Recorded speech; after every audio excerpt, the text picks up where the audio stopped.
for those of you who don't understand. So mwaramutse, nitwa Nonsindekwe, nkaza kuba umuhuzabikorwa wanyu uyu munsi. Murakaza neza, twishimiye ko muri hano kandi twishimiye ko tuza kubona amaproje muri gukora muri communities hano mu Rwanda. So without further ado, I'd like to first introduce the chairman of the board for Africa Corp to give us a quick rundown of who we are as an organization, what we're up to, and of course with the opening remarks. So Mr. Robert, you're very welcome.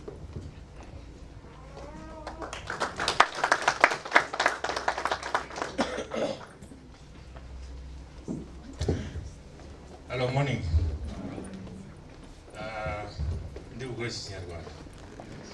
So, twishimiye ko hano uyu munsi uduhuza na volunteers ndetse n'abafatanyabikorwa.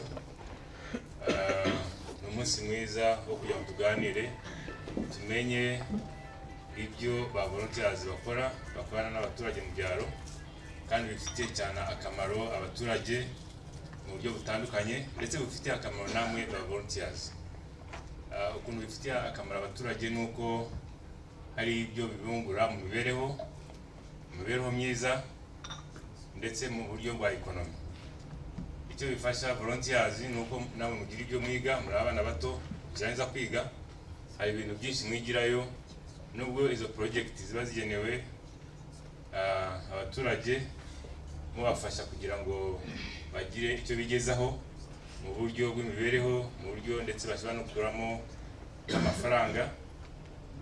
Namwe mugira ibyo mwigiraho nka project y'ukoze ikintu kiba successful, biragushimisha kandi bishobora kuba n'intangiriro y'ubuzima bwawe.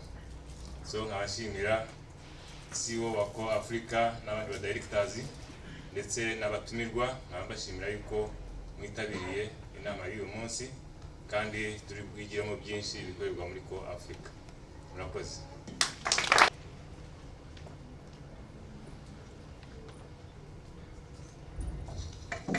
Murakoze. Maybe right before we get into it, I want to give you a quick rundown of the agenda for today, so you know exactly what's happening and when it's happening. So of course we had our official welcome remark by Mr. Robert. We're going to have an intro to the demo day today by the country director, and from there we'll have a community member explaining how these projects were chosen by Mr. Jean-Pierre. Then from there we'll be starting with the pitches from the volunteers, of course, and the first segment will have Rachel, Bob, Esaid, and Elwin. From there we'll have a Q&A, so if you have any questions, make sure to write them down, or any comments or anything like that, and we'll have a segment for the first set of pitches. From there, we'll go into the next set of pitches as well, which will be from Josiane, Emmanuel. Interview, which I'll also be directing the people that will be doing the interviews and pictures to where they're supposed to go. And from there, we'll be having a networking lunch, because I know you'll be sitting here and you'll be ready for lunch, and I'll be showing you and telling you where to go after that. So without further ado, I hope that gives you an idea of how today's going to run. I'd like to introduce the country director, Mrs. Eustace.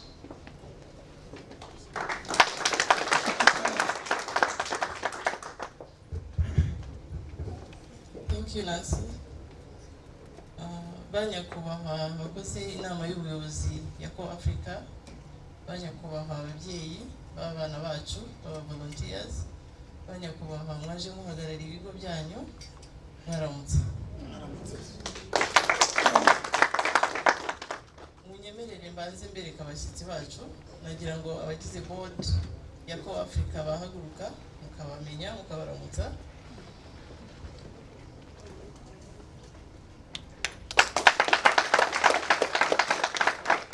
Bagize imirimo yatumye badashobora kuza ariko nabo barabatashya. Nifuza kubereka abashyitsi dufite, bamwe n'abayobora ibigo byo mu Rwanda mu gihugu cyacu, kuko uyu munsi project demo day icyo ugamije ni ukugira ngo dukangurire ibyo dukora ku banyarwanda bafite ubushobozi, cyane cyane ibigo biba bifite inshingano zo gufasha abantu batishoboye cyangwa no gukomeza kuzamura igihugu cyacu. Nagira ngo mbereke CEO w'Agaciro Fund, Mr. Jibat.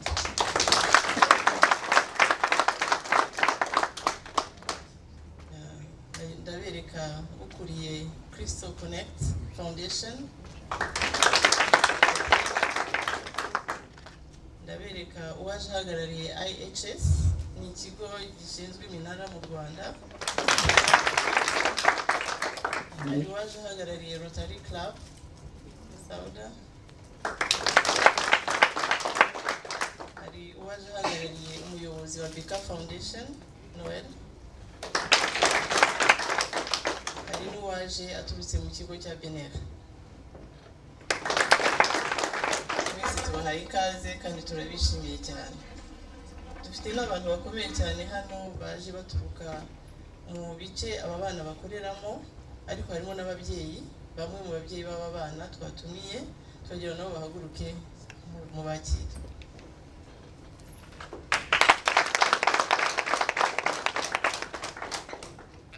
Dufite n'abana bacu abakorerabushake ba CorpsAfrica, mbita aba VIP banje, mbita aba stars banje, ndagira nabo bahaguruke babasuhuze.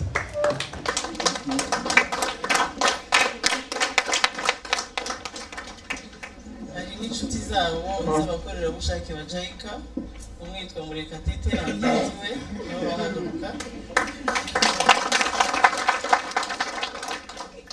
Dufite n'abo dukorana, bamwe bari hano ariko abandi ngira ngo bari mu mirimo, nabo bahaguruka bakabasuhuza. Yenda mbere yuko mubasobanurira, nagira ngo mbanze mbabwire CorpsAfrica n'ibyo dukora. CorpsAfrica ni umuryango mpuzamahanga washinzwe mu 2011, utangira muri Morocco, ariko ubu watangiye mu Rwanda mu 2018. Twatangiye dufite abana 11, abanyarwanda bari 8, ariko ubu none dufite abana 48. Ni ibintu byo kwishimira. Ibyo dukora, twohereza abana b'abanyarwanda barangije amashuri ya kaminuza mu byaro bikennye cyane, ko bakora impinduka bagendeye mu kumva umuturage, ukabana nawe umunsi ku wundi, ukamenya ibibazo afite, mukagereza no gushaka ibisubizo kuri ibyo bibazo. Aba bana mbere uko bagenda tubigisha uburyo bubiri bukomeye bakoresha. Imwe ni yitwa Human Centered Design, niba mwese muzi icyongereza sindi witindeho, niyitwa Asset Based Community Development. Ibyo uburyo bubiri butuma biyegereza umuturage, bakisanisha nawe, bakishyira mu rukweto rwe, bakareba ibyo umuturage afite, akaba ari nabyo bazamurikiraho bazamura umuturage. Ariko nanone bituma bashobora kuganira n'umuturage, akumva wenyine ko afite uruhare rukomeye cyane mu kwivana mu bukene. Ari byo bibagezaho n'imishinga bakorerana n'abaturage. Iyo mishinga abaturage nibo bayihisemo. Ntabwo tuza nka organization zindi ngo tuze twarateguye project tujyana mu byaro, ntituba tuzi ibyo bakeneye, ariko iyo tugiye tukabana nabo umunsi ku wundi, umenya ikimugoye, ukamenya ikimushimishije, nawe akakubwira icyo yifuza. Ibyo byifuzo rero byabo bivamo imishinga itari minini cyane, aba ari mito cyane, ariko abaturage nibo baba bayihitiyemo kandi baba bazi ko izabagirira umumaro. Iyo mishinga rero hari myinshi bagiye bakorana n'abaturage babana nabo umunsi ku wundi. Ubu umwana wese uraha dufite abana 48 nk'uko nabivuze. 44 ni abanyarwanda, 4 baturutse mu bindi bihugu. Muraza kubona umwe uza kubagezaho umushinga we yaturutse muri Morocco. Bose hari imishinga bakoranye n'abaturage myinshi cyane. Imwe yasabye amaboko y'abaturage gusa n'ibitekerezo, nta mafaranga bashyizemo, ariko imishinga minini cyane. Ariko hari n'indi igenda ikenera amafaranga, ubona ko ikozwe abaturage bava mu bukene koko. Iyo nambahaye ingero nke ibyo bakora n'abaturage, ahantu bari hose binjira mu bikorwa bituma abaturage batera imbere. Aho turi hose nta muturage udafite imirima y'igikoni kandi myiza ikoze neza mu buryo buri kuri standard yo hejuru. Ibyo byose bibahe kubera mindset change. Abana babana nabo umunsi ku wundi, bakaganira nabo, bakabakangurira gahunda za leta. Leta ifite gahunda nziza cyane zikura umuturage mu bukene, ariko kenshi usanga abaturage bategereje ko abantu baturutse hanze hirya no hino aribo baza kubakorera ibintu. Aba bana rero iyo bari kubera kuganira nabo umunsi ku wundi, kubegera, umuturage za gahunda arazitabira, akanazishyiramo n'imbaraga, akazishyiramo n'umwanya, akazishyiramo n'udufaranga dukeya afite. Ubu bose uko bari aha bari gukora amapepiniere y'ibiti bizaba birimo imbuto, ibiti birwanya isuri, birinda n'ibidukikije. Ubwo ni bimwe ndi kubabwira bari gukora, bakoze kubera imbaraga zabo bashyira muri mobilization y'abaturage, bakorana n'abaturage. Ubundi byagasabye amafaranga menshi. Nta mwana n'umwe ufite pepiniere munsi y'ibiti 10,000. Ubishyize mu mafaranga, iyo pepiniere kugira ngo uyigereho yatwara nka $20,000. Nagira ngo mushimire aba bana kuko babigezeho. Amafaranga basabye umuterankunga uwo ari we wese, bakora n'umuturage kumva ko bifite akamaro, akabyinjiramo kandi akabigira ibye. Hari henshi tudafite aba volontaire barangije umurimo wabo, ariko izo pepiniere ntabwo zapfuye, zarakomeje. Aba bana baraje abaribo bakomeza gutera ibiti byari muri izo pepiniere. Hari bamwe bafite pepiniere nini cyane zirimo ibiti bigera ku 50,000. Iyo bitekereje mu mafaranga, ejo hazaza amafaranga menshi cyane azabageze ku muturage. Urumva ibyo ni ibintu bakora kubera ubwitange bwabo. Slogan yabo ndayikunda, bavuga ko bitangiye u Rwanda batiganda, kandi kuko ibikorwa byabo birabyerekana. Demo de rero twakoze none ni umunsi uri special wo kwizihiza ibikorwa byiza by'aba bana, ubwitange bwabo, urukundo bafitiye abaturage, n'ibintu byinshi na gahunda nyinshi bafite bateganya bakoranye n'abaturage. Uko nababwiye, buri mwana afite projet nyinshi akora, ntabwo nazirondora ngo zirangize. Hari zimwe twashyizemo amafaranga, uboroje abaturage aho batuye hose, nta muturage utishyura mituweli aho batuye, aho bari, n'ibindi byinshi. Ariko none by'umwihariko hari projet bifuza kubagezaho, cyane cyane ibigo byaje twizihiza none. Ni amaprojet bari matoya kubera nkuko nabivuze, umuturage uruhare runini cyane mu bimukorerwa, ashyiramo n'amaboko ye, ku buryo projet aba bana bari bubereke ari abandi bantu bayikoze yakwikuba n'inshuro 10. Kandi ndabivuga mbifitiye ubuhamya, nk'ayo mapepiniere mabwiye batashyizemo n'ifaranga ntabwo yakagiye munsi ya $20,000 kuri buri mwana, hari naho zirenze. Ariko bashyiramo imbaraga, bagashyiramo ubwitonzi, kwicisha bugufi no gukora cyane, bakagera kuri ibyo bikorwa. Rero ibyo bifuza kubagezaho bikeneye inkunga, ni bya bindi badashobora gukora badashyizemo ifaranga na rumwe. Project Demo Day hari abana 8 baza kubagezaho project zabo, ariko sibo bonyine. Aba bana bose bafite andi maprojet abaturage bifuje, ariko tudafitiye funds. Ariko muraza kwibona ntabwo ari project zikanganye, ariko ni project zikora change ikomeye cyane mu buzima bw'umuturage. Project Demo Day rero ni umunsi wacu n'abafatanyabikorwa bacu wo kubagezaho ibikorwa byacu, kugira ngo murebe niba hari ibyo mwateramo inkunga, cyane cyane ko bidahenze mugereranyije n'ibindi bikorwa. Murebye the real cost y'ibyo bikorwa abana baza kubereka, byakikubye inshuro nyinshi, muraza kubyibonera. Ariko kubera approach dukoresha ariyo HCD, ABCD n'ubwitange bw'aba bana, ayo maprojet yose afite cost zitari hejuru cyane, ku buryo atavuna umuterankunga cyangwa umufatanyabikorwa uwo ari we wese. Rero nagira ngo simbatindire ndiko abana babereke ibyo babateganyirije, ariko mbasaba ngo nk'abantu twatumiye twifuza gufatanya namwe, mugerageze murebe aho mwakumva ibyo mukora, gahunda zanyu ku kazi, aho byafitinga, murebe niba mwadutera inkunga, kuko ni ibikorwa by'abaturage, ntabwo ari ibikorwa by'abana gusa. Izi project zikozwe hari impinduka nini cyane zizakora, kandi tuzanabatumira muze mu birebe. Bose amafaranga dukoresha yose akoreshwa neza, kandi agera ku muturage. Murakoze cyane. Murakoze.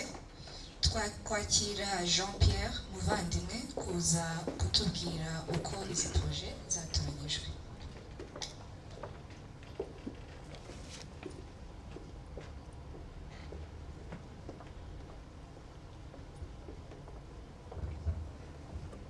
Murakoze. Nitwa Muvandimwe Jean Pierre. Mbere na mbere ubanza kubashimira kubwo kuduhuriza hano kugira ngo tuganire muri bimwe mu bikorwa na CorpsAfrica. Njye rero ndi umujene uvuka mu karere ka Gisagara, umurenge wa Nyanza, aho CorpsAfrica ikorera. CorpsAfrica nayikunze nkibona abajene bwa mbere na mbere. Ngira ngo mbere yo kuvuga reka manze nsabe Emmanuel abanza ahaguruke. Nahaguruke muha amashyi rwose yandifasha. Iwacu bahazanye impinduka zifatika kuko uriya mujene bwa mbere tugihura twahuriye mu muganda. Jyewe uhagarariye urubyiruko mu murenge wa Nyanza. Jyewe nari nararangije kaminuza bantorera kuyobora urubyiruko mu murenge, ariko uburyo nakoraga nabanje gukora nk'umuntu nyine warangije kaminuza, aho twajyaga nko mu gikorwa cy'umuganda nkazajya ntanga amabwiriza nimba ari nko gukata icyondo nkoherezamo abajene jyewe ntari bujyemo. Ariko uriya mujene yaje ku munsi wa mbere asanga hari inzu y'umuntu utishoboye turimo turahoma dukata icyondo, mbona niwe ubanje kujyamo muri icyo cyondo. Noneho ndeba ukasa twari twamaze kuganiramo gake, numva yarangije na kaminuza, numva arantinyuye. Ubwo twese twahise tujyamo turakorana turamukunda. Noneho by'umwihariko tubana nabo ni abavolonteri rero bamanuka kuri tere mu cyaro kimwe cyo hasi. None ugashimishwa yumva barangije kaminuza bakaza kubana n'abaturage hasi. Ni ikintu kiba gishimishije cyane muri bwa buryo umuyobozi yatubwiye bwo kwegera umuturage mukabana hasi mukaganira. Iyo bakwegereye barakwifungurira mukaganira ukabona bafite urukundo rufatika. Niho na bya bibazo umuturage afite abasha kwihambura mukaganira, akakubwira nimba ari ubukene ikibimutera.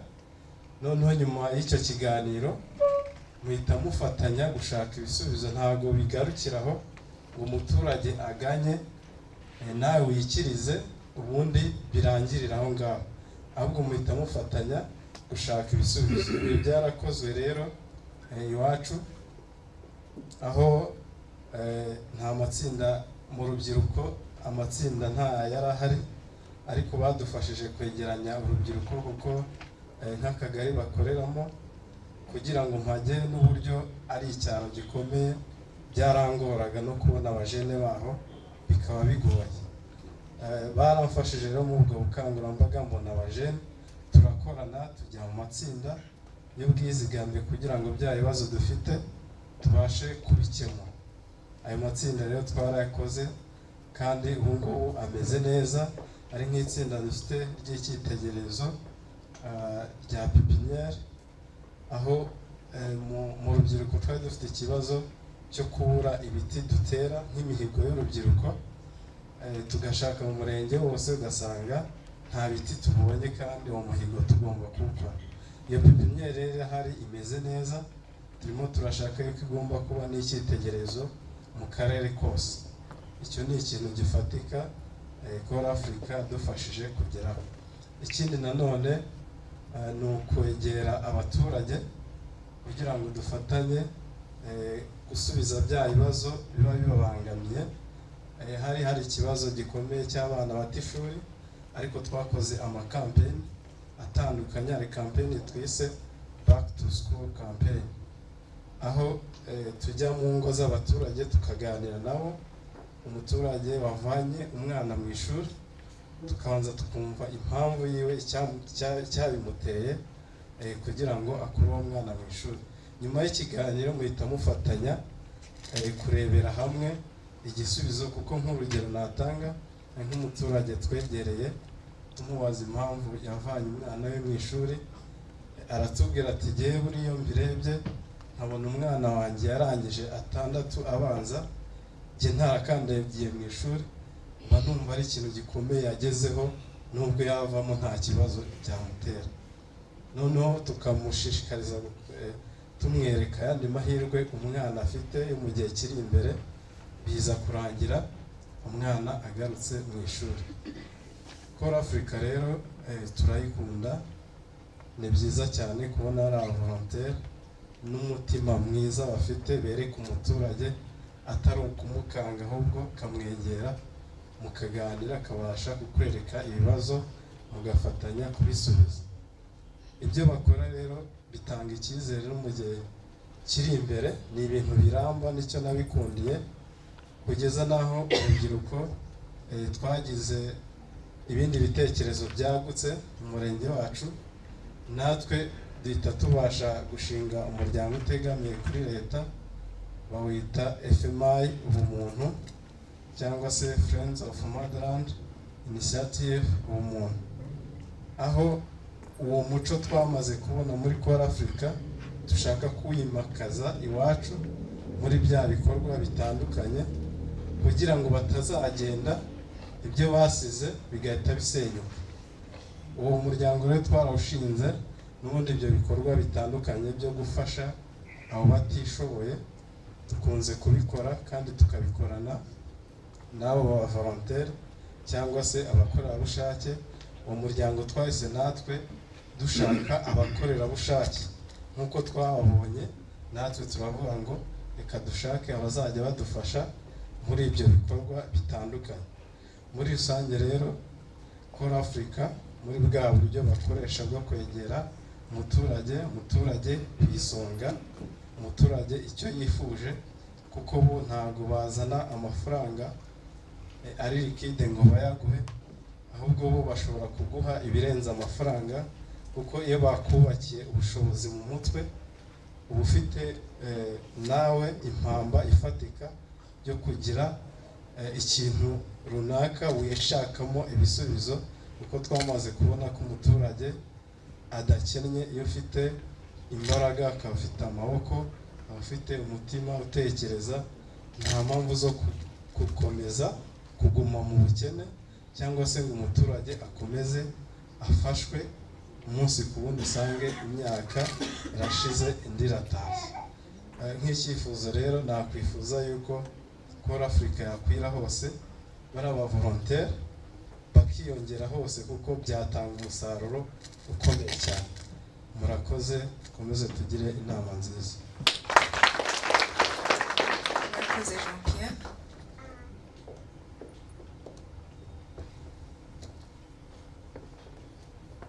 Tugeze mu gihe cyatuzanye uyu munsi. Mbere yuko ntangira gupresentinga aba volunteers, ndagira ngo ngende mbabwira amazina yabo, aho bava n'ibyo bakora. As I was just saying, I want to take this moment to present the volunteers, tell them who they are and what they're doing, and then they'll do the rest for you. I'd like to take this moment to introduce our very first pitcher, Rachel. Her name is Rachel Ishimwe. She holds a bachelor's degree in tourism, majoring in hospitality management from Makerere University. She works with the volunteer site at Tawa Village in Huye district. Rachel, welcome.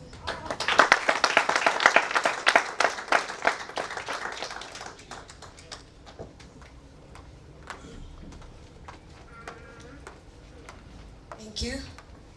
Good morning, ladies and gentlemen. Did you know that food is what matters most?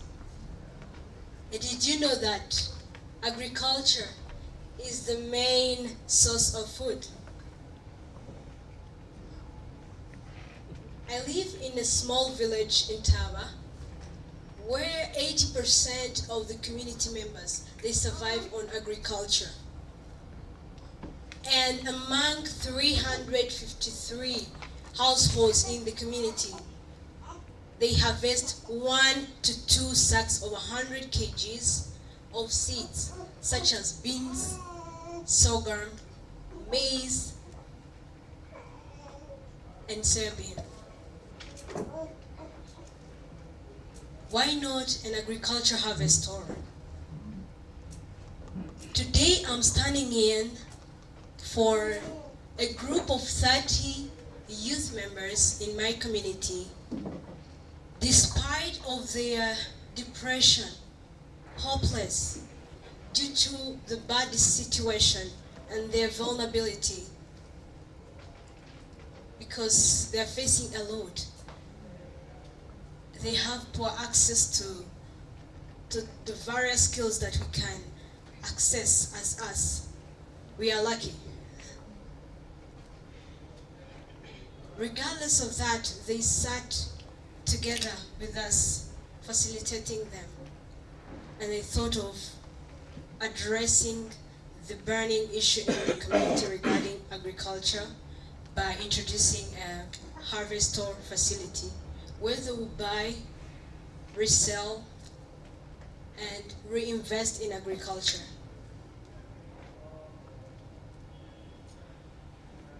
Addressing, coming up with this idea, they are addressing the post-harvest losses due to poor storage of the agriculture production. These are poor homes. They just store the harvest anywhere in their houses, where we find that 40% of the harvest is wasted due to the poor storage. And then they are not settled.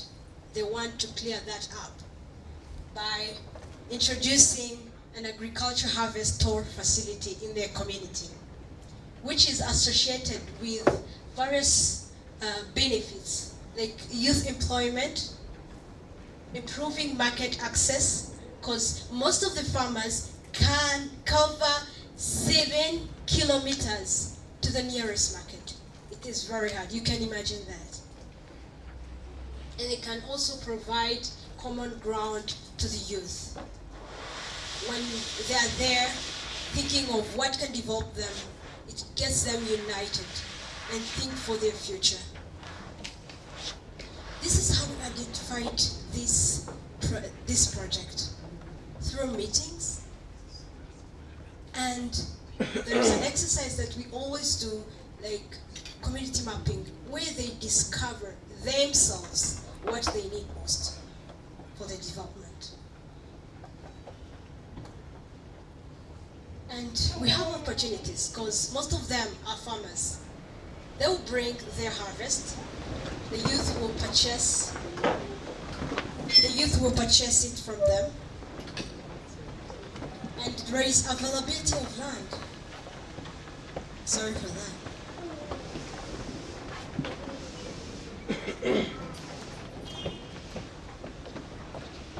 Sorry for the inconvenience. The land is available, and they are willing to contribute however much. It's not easy for them. The direct beneficiaries, as I told you earlier, there are 30 youth members. Nevertheless, it will benefit more than 1,500 community members, even the neighboring villages. The impact, of course, is it will create jobs for the youth. It will improve community storage facility, as well as reduce post-harvest losses. If at all we have to have your support, we are planning to have this project come to life within 4 months. Starting from May, the implementation process will actually take 4 months, starting from May up to August.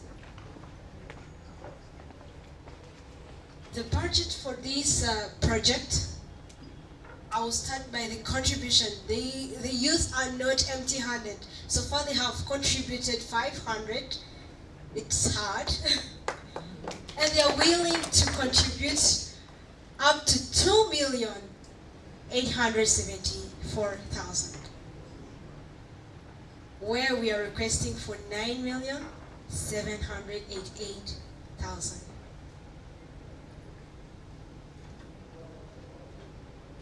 Of course, this project is sustainable because the idea came from the community members. They have ownership of this project. And there is high demand for this service. And the youth are committed. And the local leadership will also help to follow up with the operation. The team that was behind this whole process includes us, CorpsAfrica volunteers, who act as facilitators. We don't think for the community, we facilitate. And the community themselves, they take 100% of the operation process. And the CorpsAfrica staff that always have our back, training us and equipping us with important skills to help the communities. Thank you very much.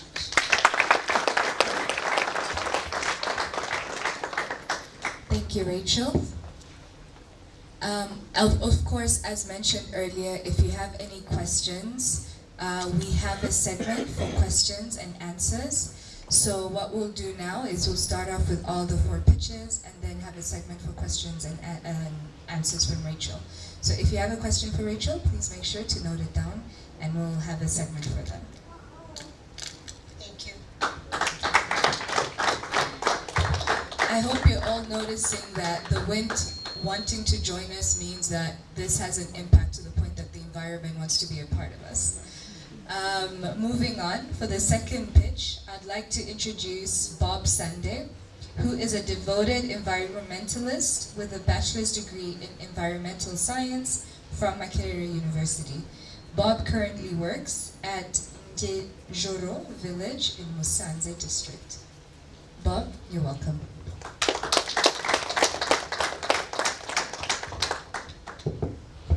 Thank you so much, MP. Good morning, everyone. I'm happy to meet you all, and I'm happy to present to you the community-led project that is called Local Design. Local Design is a community-led development idea that came from the communities. It is going to be about teaching youth in Njejoro from Musanze district on how to use log cutting machines to cut igneous logs that are very rich and found in Musanze into different designs for construction. And the aim of this project, as you can see, is targeting skills development and creation for jobs. The biggest problem here, I remember when I was deployed in Musanze, particularly in Njejoro village. During my integration process, I came to realize that there is a big problem of unemployment and idleness among the youth we were working together. And this, I also finally found out that it was of result of illiteracy and lack of employable skills. And we can imagine the youth of my age, some under my age, being there doing nothing, just nothing. Some have already resorted into drugs, others are actually robbers. I can give you just a quick story where we are just deployed, me and colleagues. They targeted us and stole some stuff. And these are the people we are working with.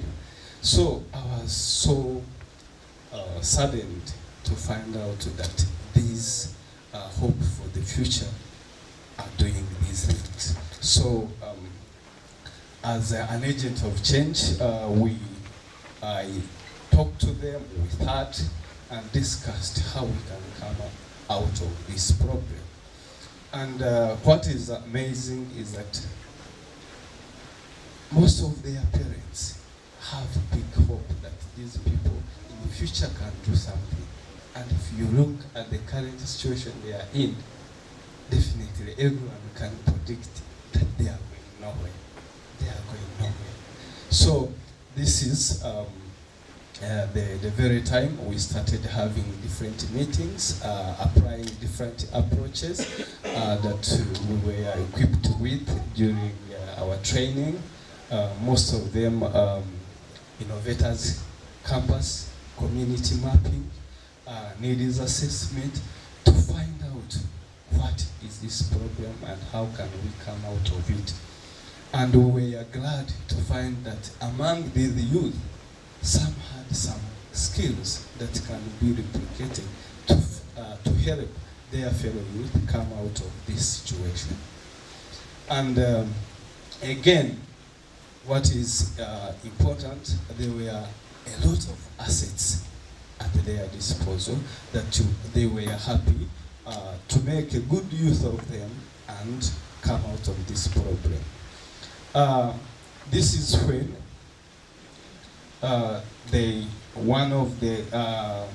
among the youth, most of the youth, particularly 4 of them, came up with an idea of rock design.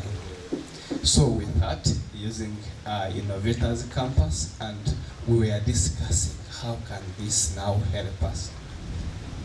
We finally came out that these people, this idea is going to be help us having some skills in using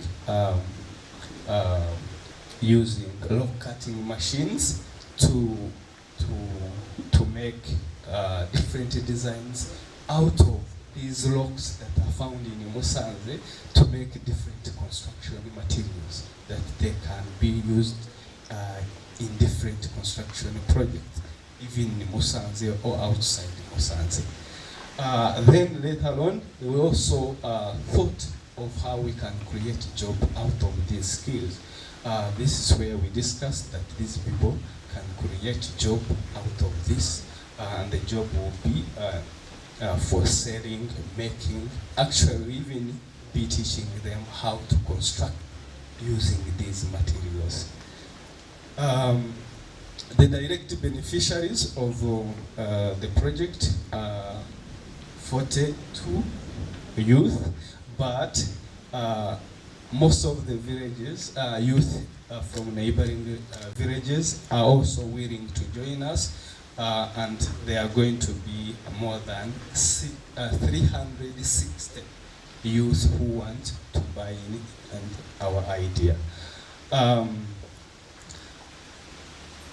Our project, to show how committed they are, they pledged their support in construction of this facility. They also contributed $2,000 in cash. And the remaining funds to finish this project is $5,000. The total cost of this project is going to be $7,000. If all goes on well as we planned and we get these remaining funds, this project is going only to take 3 months.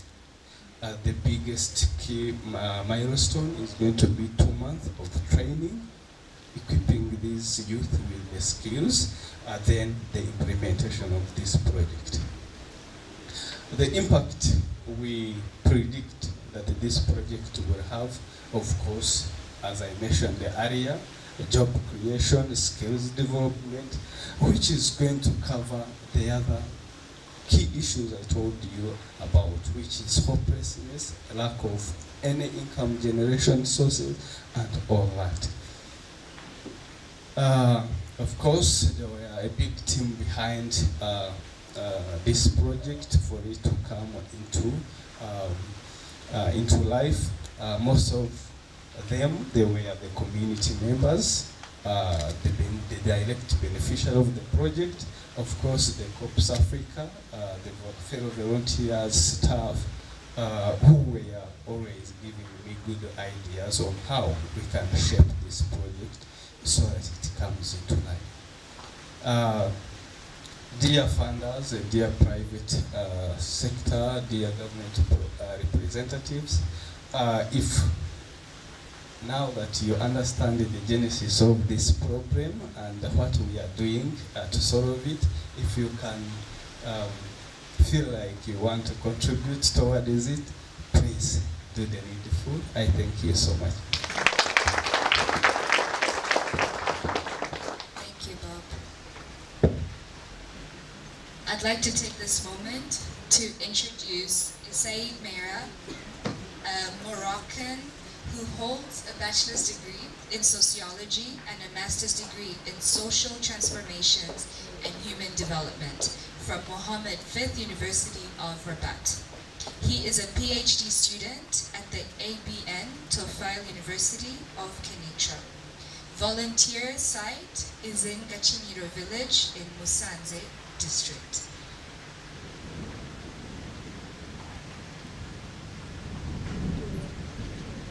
Before we have Said come on to present, I'd like to take this opportunity to welcome the PS of Minalo.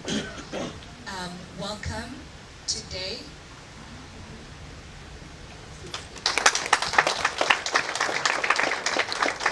Thank you for being with us today.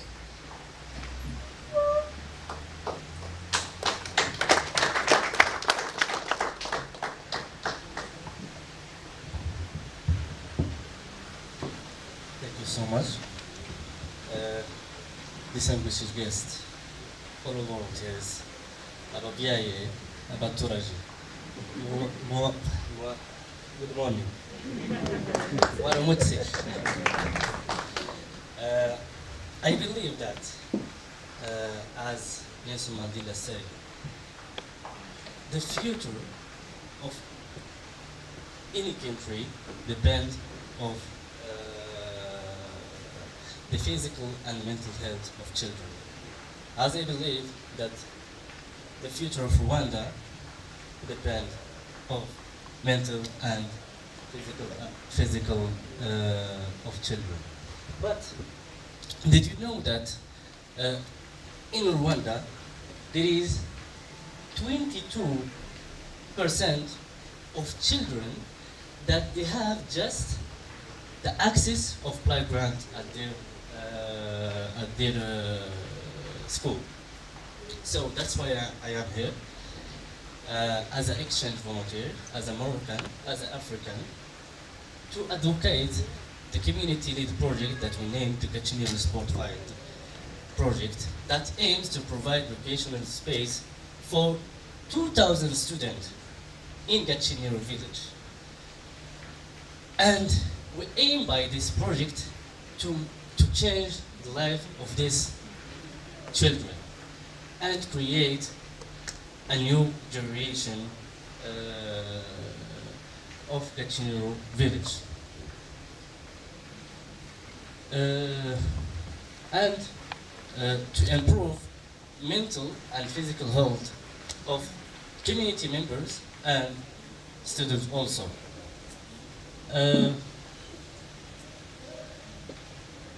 To be honest with you, I was a CorpsAfrica Forum volunteer, and my service extremely was focused on education and students.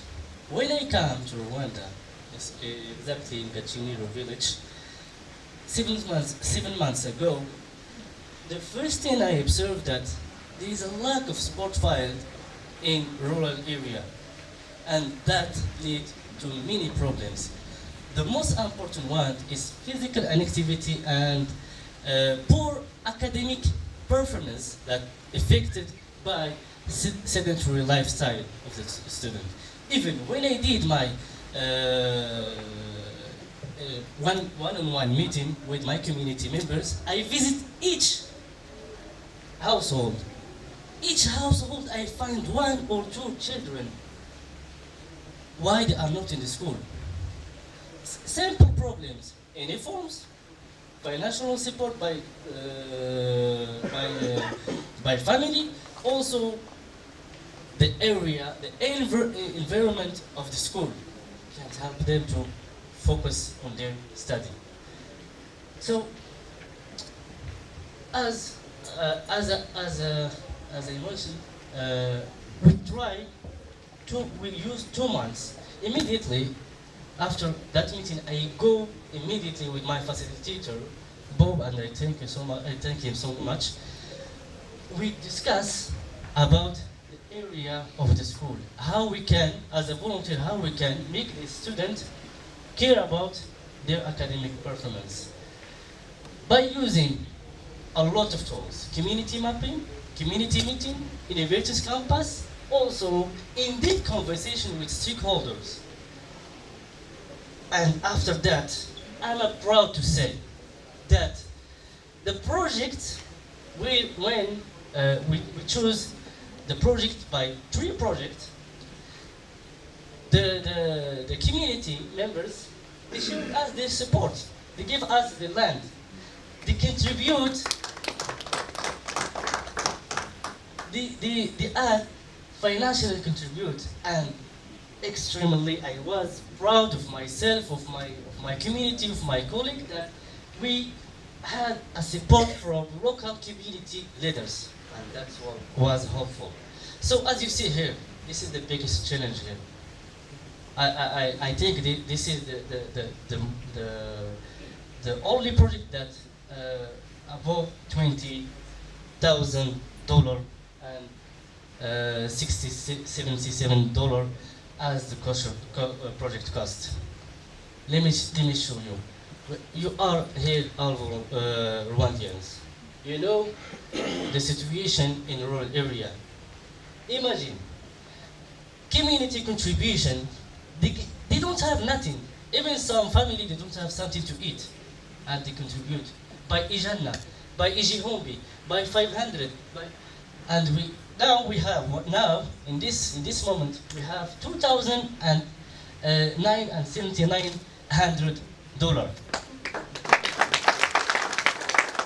As also we shall tell CorpsAfrica Rwanda that they will support us by giving us $2,500. What we need now, by your support and by your generosity, we need just $15,198. It's a lot of money, but I believe one hand can't clap, but with your hand and with your hand and with your hand and with your hand and with your hand and everyone, if we put our hand in this project, we can make it successful in 4 months. Unfortunately, I will be in September in Morocco, but I will follow up the project. If I have opportunity, and I will have it, even if I can't pay the flight, I will come to be here to launch the implementation of the project. And I believe we can do it. The sustainability of the project depends on many things, and they choose just something. Or do we have local ownership, a maintenance plan, subvention, and financing commitments?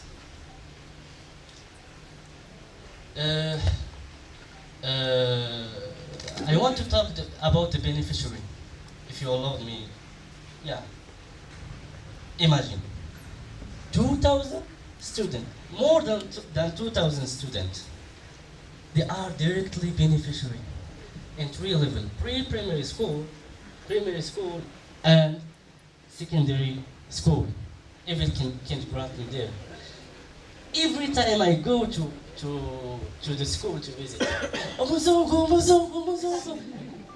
I feel like I'm in Morocco. I feel like I am in Morocco, and I would like to thank CorpsAfrica for this opportunity, because I find myself again. Then we have indirect beneficiary, more than 900 community members coming from Ruchumu, from 4 village. Imagine this project that include football playground, volleyball playground, and basketball court. There are 3 projects in one project. For who? For more than 2,900 direct and indirect beneficiaries. I accept, as my community members, as my project committee, we accept that the project, if we implement the project, we will improve the quality of recreational space. It's not just in my area, in the area of the village, but in Musanze district. I visit every school in Musanze. They are not like what they want to be in Gachinero school. Then this we accept that we will help students to get a good performance, academic performance. And imagine, nowadays, football, basketball, volleyball, tennis, they are the famous sport in the world. We shall talk about, for example, Sadio Mane from Senegal, Didier Drogba from Cameroon, and so on. We want someone from Rwanda, and I believe that we can do it, and we can bring someone, not one, a lot of them, by this project. 5 years, 6 years, we can do it. By your support, by your contribution, I believe that we can do it. CorpsAfrica can do that project. We have almost 48 projects, and imagine how much money that CorpsAfrica spent for 8 districts. By your generosity, we can make a successful project, and every media in Africa will talk about it. Thank you so much, and I am happy to be here again. Thank you so much. Thank you, the channel. Thank you, Esaid. Our final pitch for this segment, I have Eliwen Rwamurangwa, who is currently working in Gisiza village in Nyamagabe. Eliwen is a university graduate from University of Rwanda Law, and he is serving, as I mentioned, in Nyamagabe. So, Eliwen, welcome.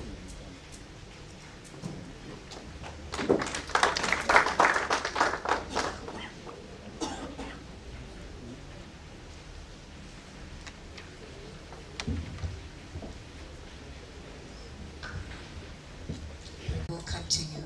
Kubafite ikibazo bashaka kubaza aba volontaire, mwashira akaboko hejuru, muze mbasange mbazanye mikoro.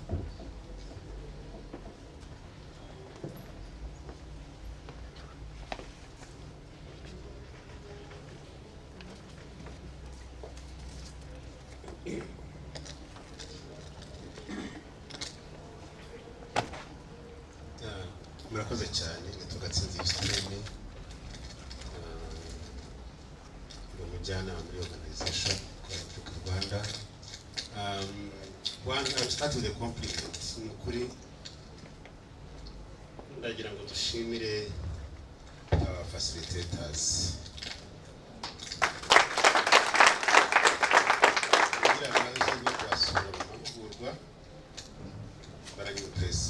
Ariko right now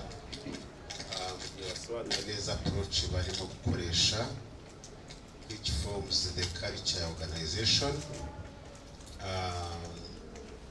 birarushaho kunezeza cyane uburyo mwegera abaturage urubyiruko muvuye mu mashuri mutekereza kuba mwicara hano wenda mwambaye karuvati ariko mukajya down to us. Imana ibahe umugisha. So my question is not to the volunteers who presented. umwe muri bo yavuze ko hari umwe mu babyeyi bazanye uva muri community yakoreraga. Uwo mubyeyi nawe njye niwe nenda kwibariza. Community yanyu yatoranyije umushinga wo guhinga imboga. Ndagira ngo ese si icyifuzo uriya muhungu uriya musore yaje akabagerekaho ati muhinze imboga mwakira? Ndagira ngo tubwire ngo community yanyu irabibona ite, hanyuma twongere uduhe icyizere uti nyamara uyu mushinga tubona uzakomeza kandi uzagira icyo utumarira. Murakoze cyane.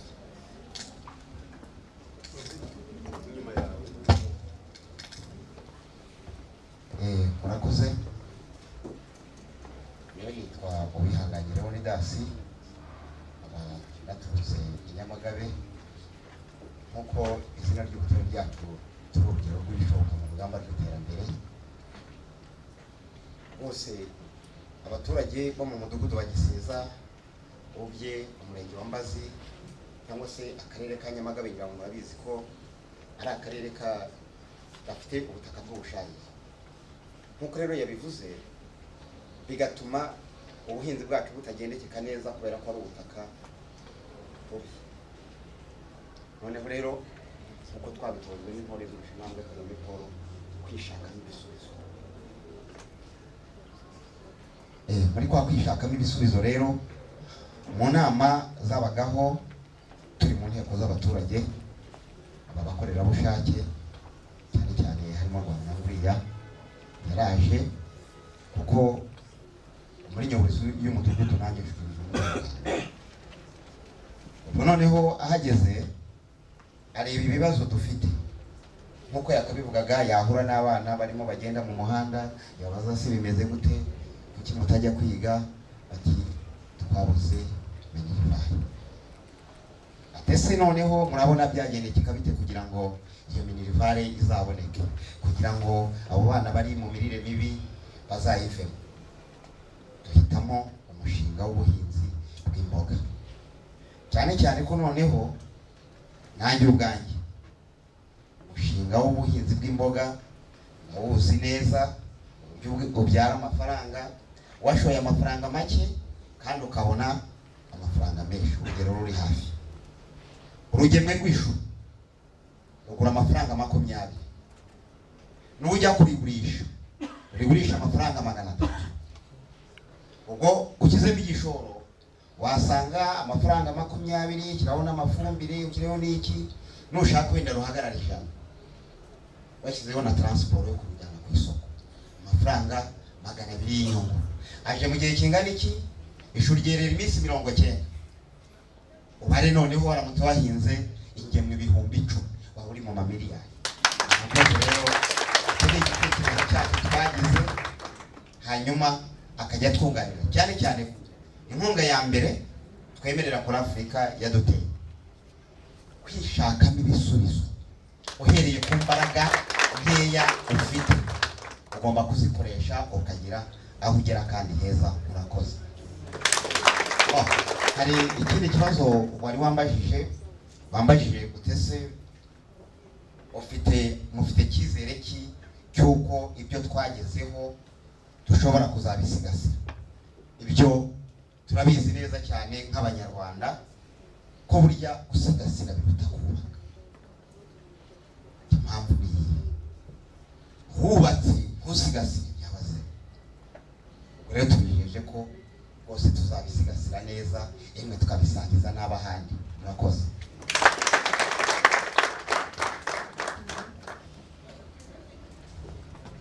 Hari uwaba ufite ikindi kibazo yashaka kubaza?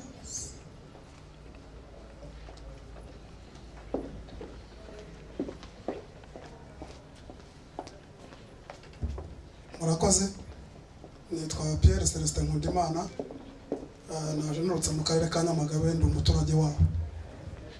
Mu busanzwe ndi umuvolonteri, ndi umukorerabushake mazemo igihe kinini, kubera ko nakoreye ibigo by'abakorerabushake mu Rwanda nka VSO, kira kigo cy'Abongereza. Nahawe igikombe na UNDP muri 2019 njye mu Rwanda benyine bagihaye. Urumva ko ndi umukorerabushake w'umwuga. shimishijwe n'ijambo muzehe avuze. Uriya musaza ubundi ubukorerabushake uhembwa n'Imana, niko nabibonye. Niyo mpamvu yavuze ngo abakorerabushake Imana ibaha umugisha, nanjye numvise binejeje. Ikibazo rero nshaka kubaza Rwamurangwa nk'umuturage waturutse Nyamagabe, urumva niho navukiye. Nifuza ko uyu mushinga utaguma muri Mbazi gusa, ahubwo yanyegera nkamuhuza n'abandi bantu bafite ibitekerezo by'imishinga umeze nk'ura, kuko uriya mushinga ni mwiza, imboga ni nziza, turazikunda. Nk'ubu Nyamagabe nubwo yego tutarageraho abandi bageze, ariko mukuri turi mu rugamba rw'iterambere. Abanyeshuri bari kujya ku ishuri, ndeba abaturanyi banjye kubera iyihe mpamvu basubiye mu ishuri benshi. Abanyeshuri basigaye barya kumudakoma mu mashyi. Nahoze ndi umwarimu, ndi umurezi, ariko mu kibazo twagiraga saa sita inzara yaratwicaga n'abanyeshuri kabica. Nyuma saa sita ntabwo twigishaga. Mbere nabyo byatumye mbireka kuko nigishije imyaka 2. None dore narabiretse, none abandi babahaye imishahara iri hejuru. Byumvikana ko Nyamagabe ikibazo cy'imirire n'ubwo butaka bavuze cyari ikibazo. Rwamurangwa rero yaza kunyegera nko mu murenge mvukamo atari tumaze kugira imashini ivomera, twayiguze kugira ngo tuzaye duhinga imboga muri community hafi y'iwacu. Ubwo rero uyu mushinga rwose wiguma muri Mbazi, ahubwo n'ujya mu mirenge yose 17 ya Nyamagabe.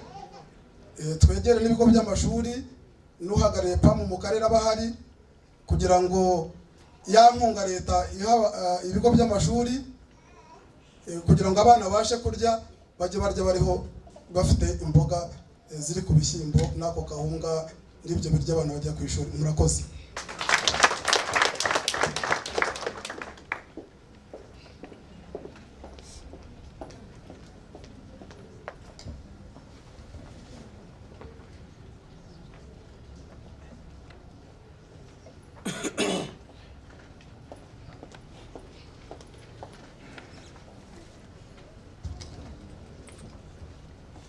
Murakoze cyane. Nitwa Alexis Uhorarigoga, ni papa wa Rachel Shimwe muri ya mukobwa.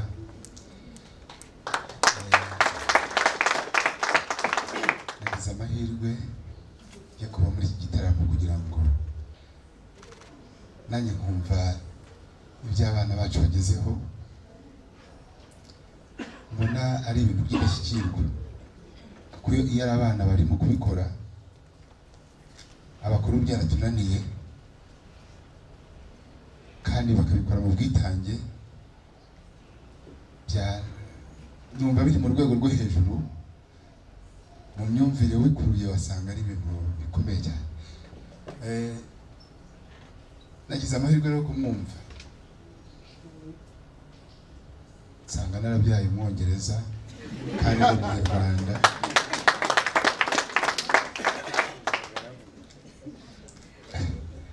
Nagira ngo musabe asamarayizinge wa mushinga mu Kinyarwanda, nanjye ntumve neza, yenda hashobora kuva, nashobora no kugira n'ikibazo nabaza nabyumvise neza. Bose nabibasabye.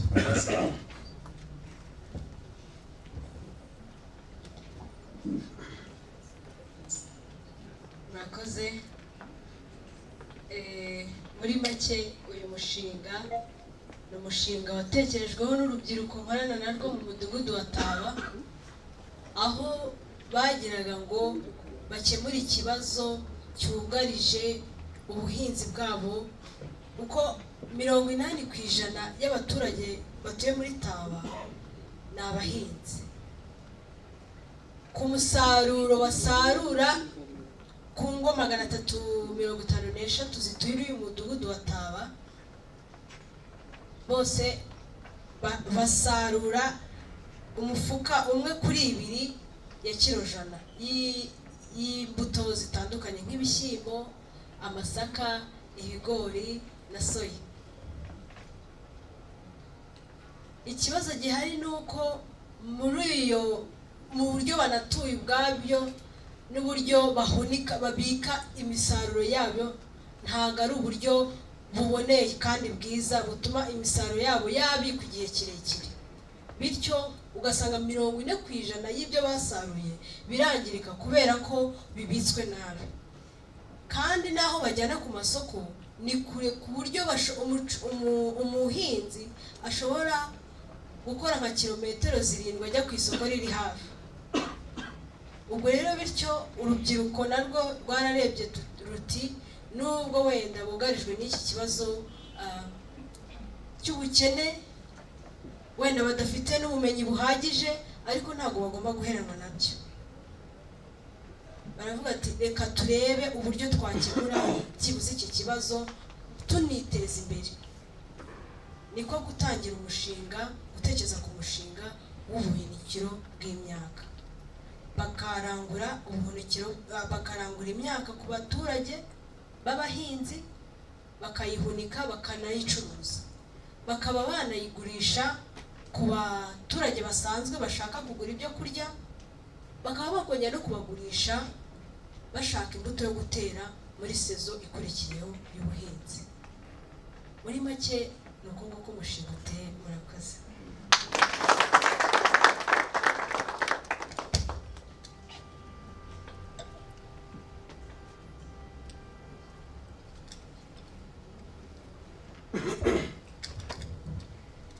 Any other question or project description to be asked in a different language?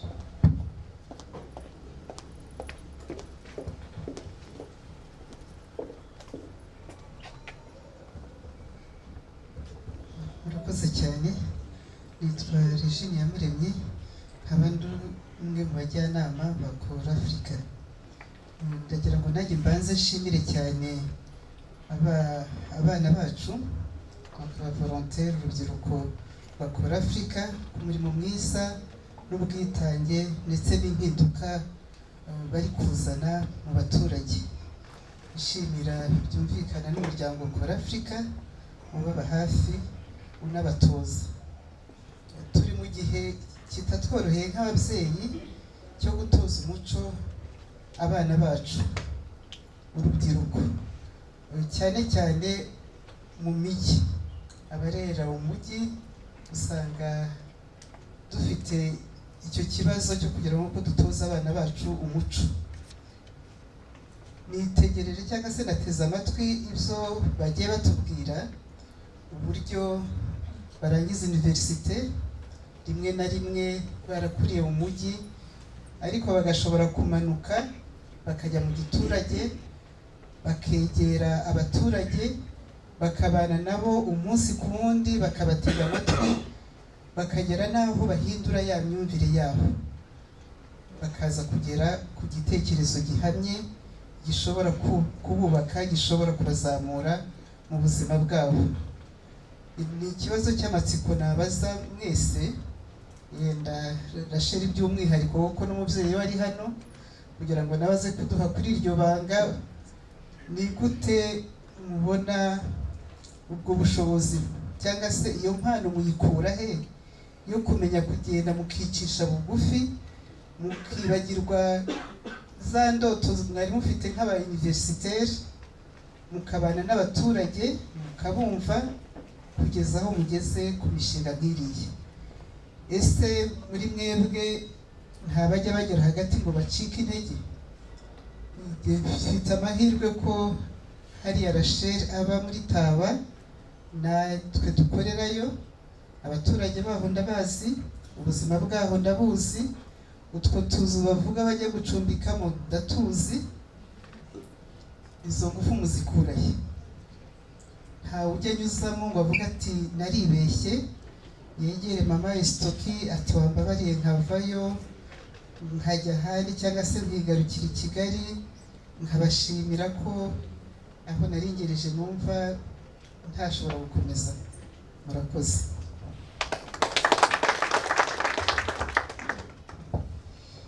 murakoze. Ngira ngo ni urugendo. Iyo bigitangira uba utumva ibyo ari byo, ariko iyo ugeze hariya hasi mu mudugudu wamaze kwiyambura ubu lisansiye, wamaze kumva ko nyine nawe uri umuntu kandi n'uriya nawe ni umuntu, hari amahirwe wagize kandi nawe hari ayo yagize kandi yakagombye kujya, kuko twese amahirwe arangana, ntawe bitabera, niko abantu bakunda kuvuga. Wenda ngira ngo imbaraga nyinshi nababwira story ntoya y'icyizere. Cyambere ni icyizere umuntu aba yifitiye ko byanze bikunze hari icyo wakora. Ndabyibuka nkiri umwana mutoya ngitangira ishuri, papa wanjye yajyaga njyana ku ishuri, yanyigishije ku kigo cyiza cyari kigezweho muri icyo gihe, ubushobozi buke yari afite muri icyo gihe, and yajyanaga afashe akaboko. Noneho ikigo cyacu cyari gifite school bus, noneho papa akambwira sorry, akanjyana afashe akaboko akambwira ati Rachel, witekereza ko bariya bana hari icyo bakurusha, nawe ushobora gukora ibirenze. Kuko nk'umwana batekereza ko papa we can do everything for them, akumva ko papa we yamukorera buri kimwe. Nanjye niyo confidence nayo ifite mu mubyeyi wanjye. Akambwira ati genda watsinda, ntutekereze ko bariya bana hari icyo bakurusha. Bityo nyine nkajya numva ko anything is possible, no guca bugufi nyine umuntu akumva ko byose birashoboka. Nkaba mbimushimira cyane.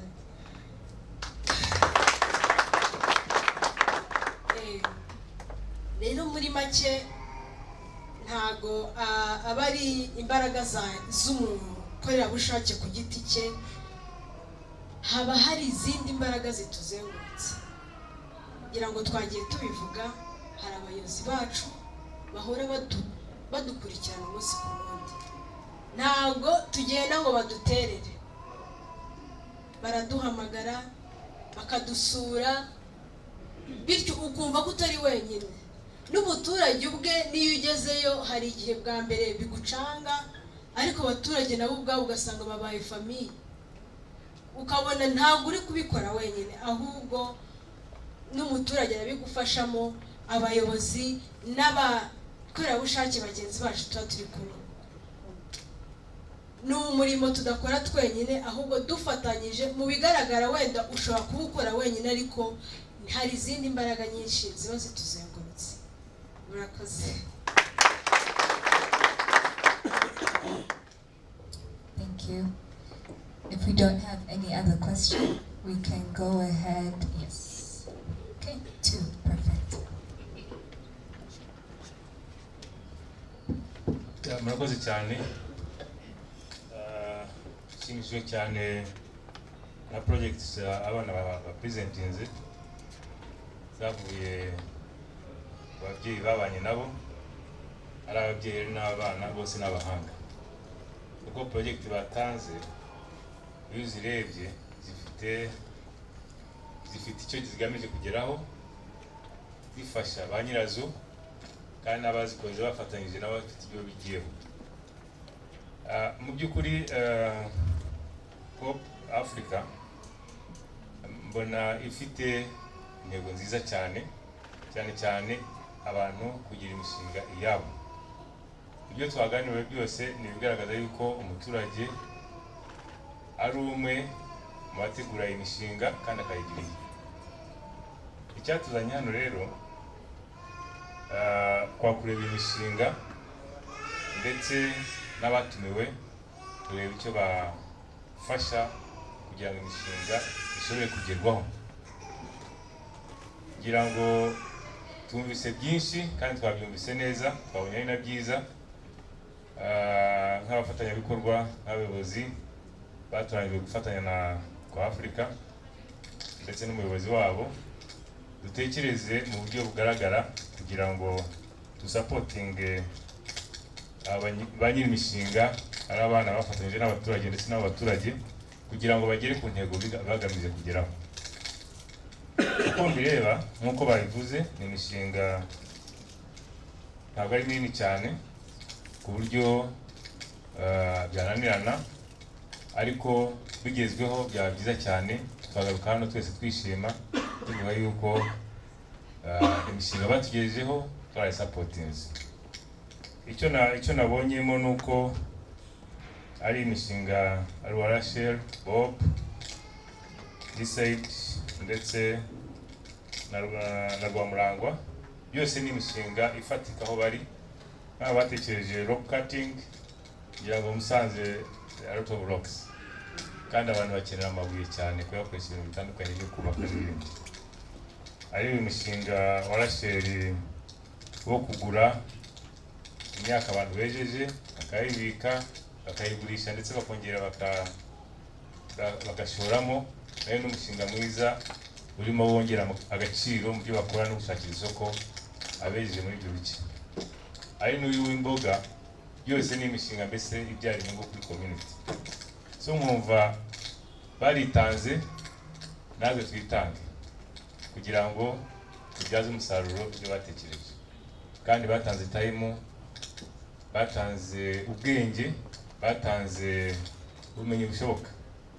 Icyo nabifuriza nabo no kubashimira nuko niyo mwaka warangira batarekeraho kwiga projects ndetse no ku giti cyabo zabateza imbere, bagatangira bashobora no kwikora project zabo, bakaba hafi y'abo basanzwe bakorana mu koranabikorwa ari abaturage, ari n'abandi bose bagiye bahura muri urwo rugendo, kugira ngo nabo bashobore kugira icyo bigezeho mu buryo bw'imishinga. Ni ibintu byiza, ni ibintu bigaragara, kandi ni ibintu byumvikana.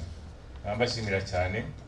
Icyo nabizeza ni uko twebwe nk'abayobozi tuzakora igishoboka cyose kubavuganira kugira ngo ibyo mwifuza bigerweho. Murakoze cyane.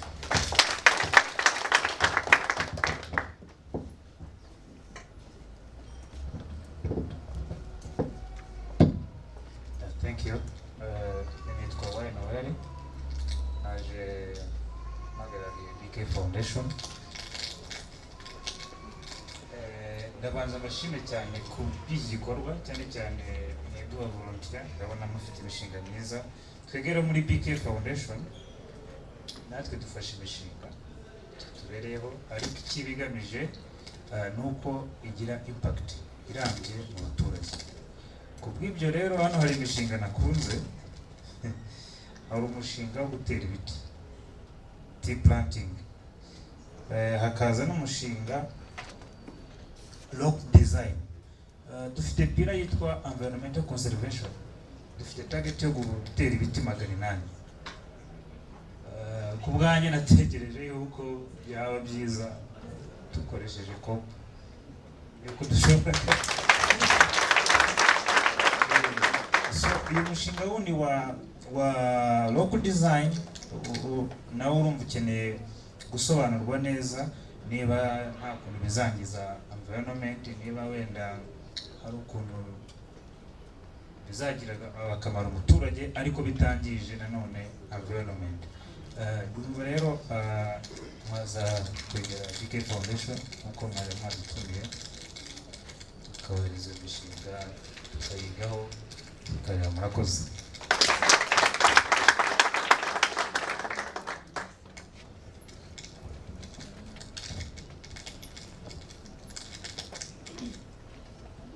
Midway, nitwa Sauda Namwe from the Rotary Club of Kigali Virunga.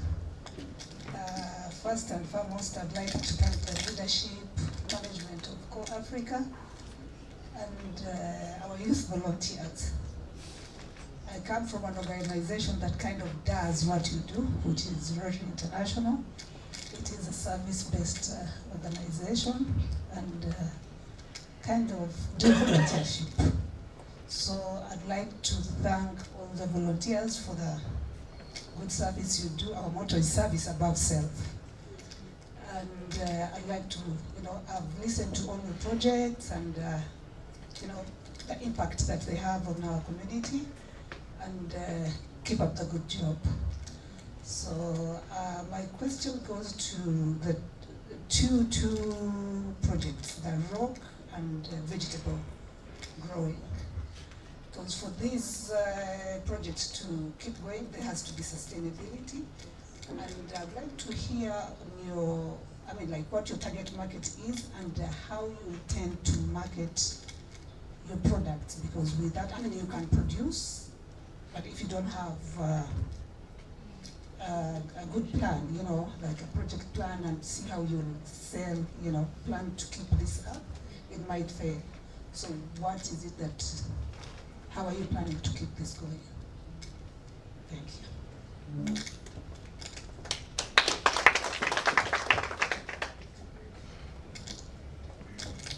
Okay, thank you very much. Let me say, for now, we haven't started our project yet. We are just experimenting. And for now, we have received 2 offers from nearby schools to distribute our vegetables to their schools for their kids, for their children. Other than that, around Nyamagabe, we have different cities. We have Nyanza, Huye, and Nyamagabe. And even this hotel alone can be our market. It's all about market. So, market is not a threat to us. We have it. And please, I argue, we are volunteers, but for you in government institutions and private sectors, you don't need to be volunteers and go to serve for a full-year, full-time service. You can do your part while you're still working, doing your job. You can help and put your hand on these projects and make a difference in our country. Thank you. Thank you so much for your kind words, and thank you all for supporting us. Straight to the questions. Thank you so much. I beg to start with our visitor, our invitee, who asked about the environmental concerns about rock designs. Thank you so much. Of course, we looked into those issues. First, these rocks. By the way, for the information, I did environmental science. Of course, I'm also passionate about the impact of climate change, whether to our environment or to the human beings.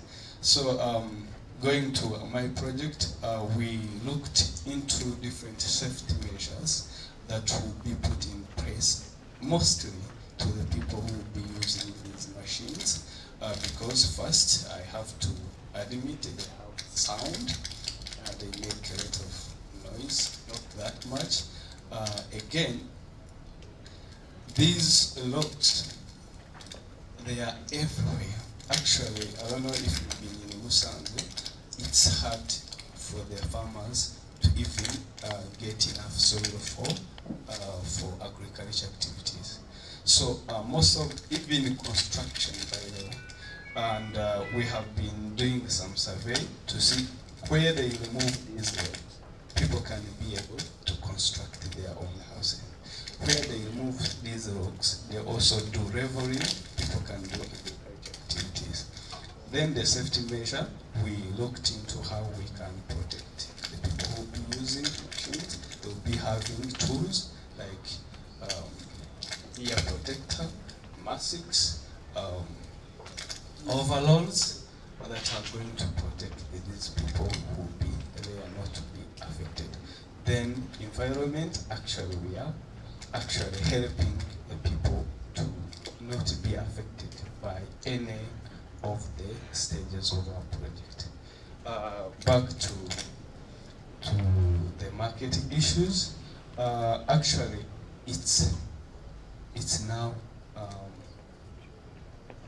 products that are so much having a big demand. There are some small companies that are actually try to do that, but along the way they failed due to the location they had chose. It was located within environment where there is a lot of people, and they said it might affect people, so they closed that. But there is a big demand, whether in Kigali, in Musanze, I don't know if you have been in those areas. Actually, some people are using these stones to build. They are used in different design. Some choose to use them as pavement. I don't know if you have seen that. Some choose to use them in building, using them in the sitting room as decorative materials. Others choose them to use as coating their pillars as you enter, and they have a beautiful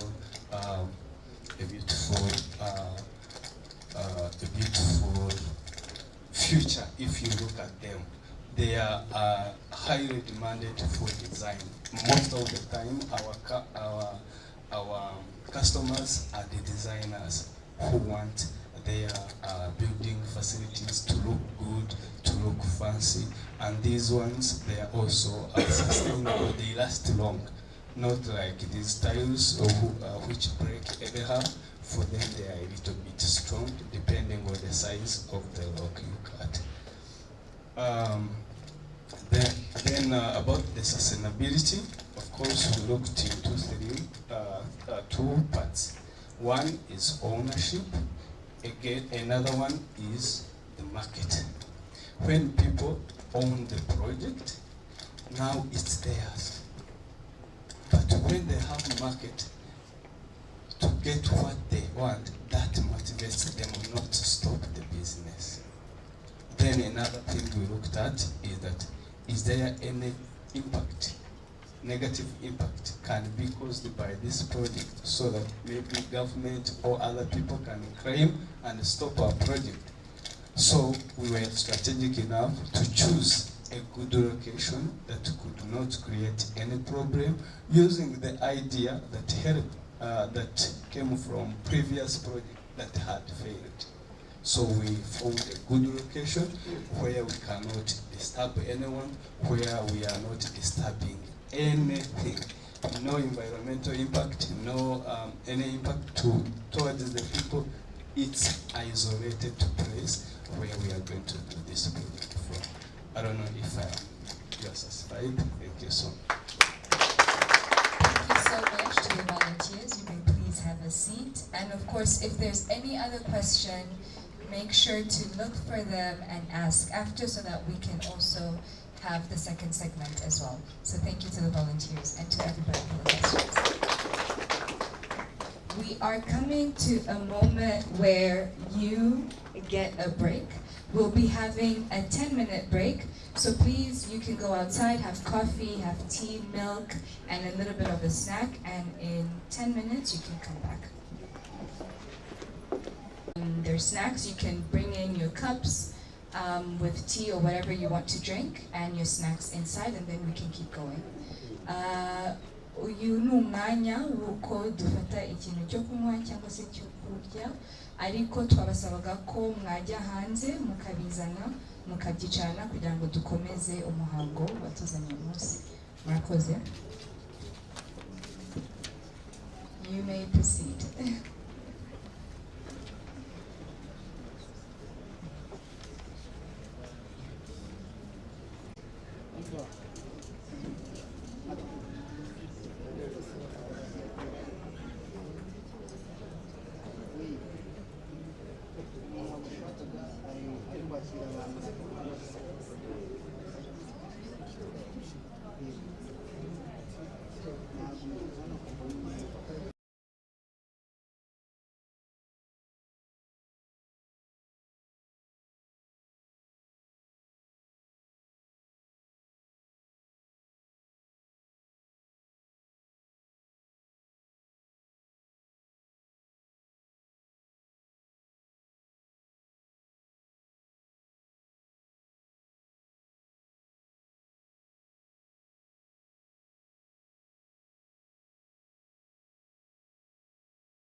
muri kwa kumukangura mu mutwe aho yarasinzira agahita akabikuti n'ubwamuzi kuganira iby'umuturage nibonye uburyo imiyoborere yacu n'iyi tutagusunika tudakunda ahubwo kuko nawe ababibonamo nawe abari tukajyana Afurika uruhare cyane wenda n'amahera batangiyemo umwaka ushize wa Kigamba abaturage baho barakanditse batangiye kwiteza imbere ndetse n'ibikorwa bihitiyemo batangiye kuba bateye imbere ntabwo ari abaturage ukibwirizwa bamanje kubavuga umuntu ahindura imyumvire akagira aho akagira aho agera no abari baratoranye kugira ngo bahindure abantu bahagaze babona gutsinda ariko n'abafasha n'ibyo cyangwa se abafatanyabikorwa bakora Afurika nabo tukagomba nabo kugeza kuba hafi bakaba hafi mu buryo imyumvire usanga hari aho yageze bikaba byiza n'abandi batari bagiye mu matsinda kuko nyuma yo kumva umugenzi wabo bageze bagiye bahita bifuza kuza kubera impinduka bagenda babona none rero ni na byiza ko baje mu yindi midugudu kugira ngo nabo ya midugudu yasigaye ikabwe iterambere ryo kumenya cyangwa ibindi ahubwo twese tuzamukira hamwe iterambere ry'umuturage ari naryo iterambere ry'igihugu bose abakorerabushake b'Afurika babishimiye badufasha byinshi nta nubwo nakwirirwa mvuga ngo gukora inama ngaha hakoresha umuganda nzi ko ahari nzi ko nabo bagomba kubafasha tugafatikanya kandi twese turi ku muturage kugira ngo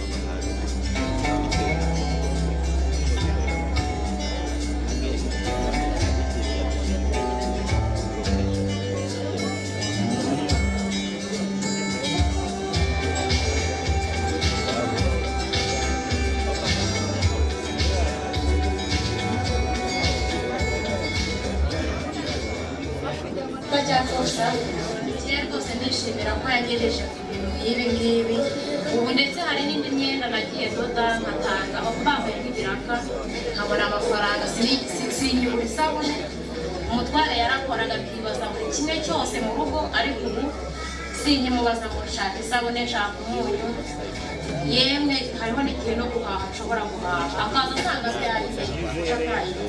Rero mbishaka nko mu myaka 6 uburyo nawe bikatoriye mvuga ngo mfite abanyeshuri banjye, ndetse byaba na byiza nkaba ntabigisha njyenyine nkashyiraho n'umwarimu ubigisha kandi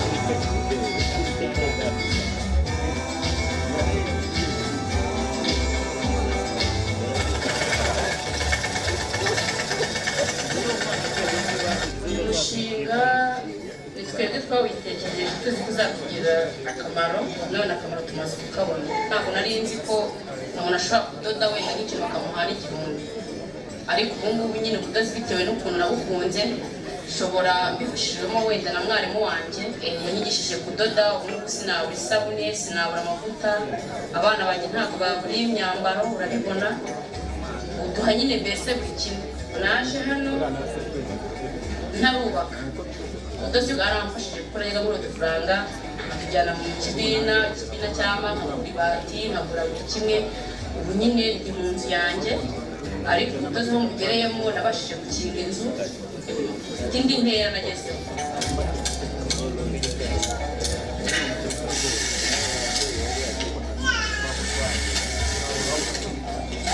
Mwarimu yaranyigishije, nanjye ndafata, numva ko nanjye hari abandi nakwigisha bagafata n'abandi bakigisha.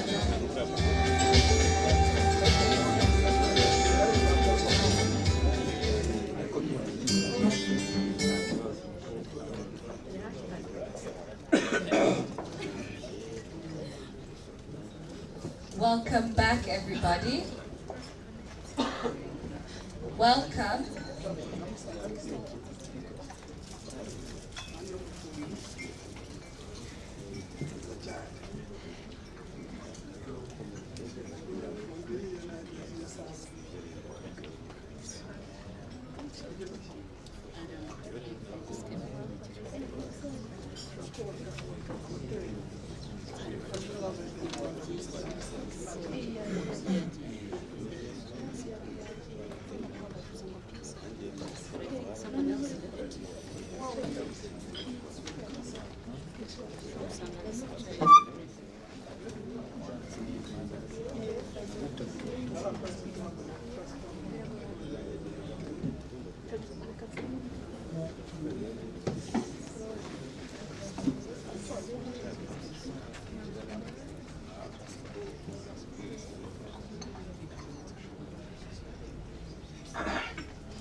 Welcome back, everybody. I want to take this opportunity to welcome two of our invités that are here today. We'd like to welcome Mrs. Rhoda Kanyesiye, a World Connect representative, and Mr. Leonard Diringiro, representative DG of the Local Administrative Entities Development Agency, LODA. So welcome, and we hope you enjoy the rest of the segments. If you have any questions, we'll be doing a little bit of a recap on the few other projects that have gone before. But right now, we're on our second segment with 4 other volunteers who will be pitching their project that they have in the community. So I'd like to take this moment to welcome Josiane, who is currently serving in Nyamagabe, and she holds a bachelor degree in agribusiness at UR. Welcome, Josiane.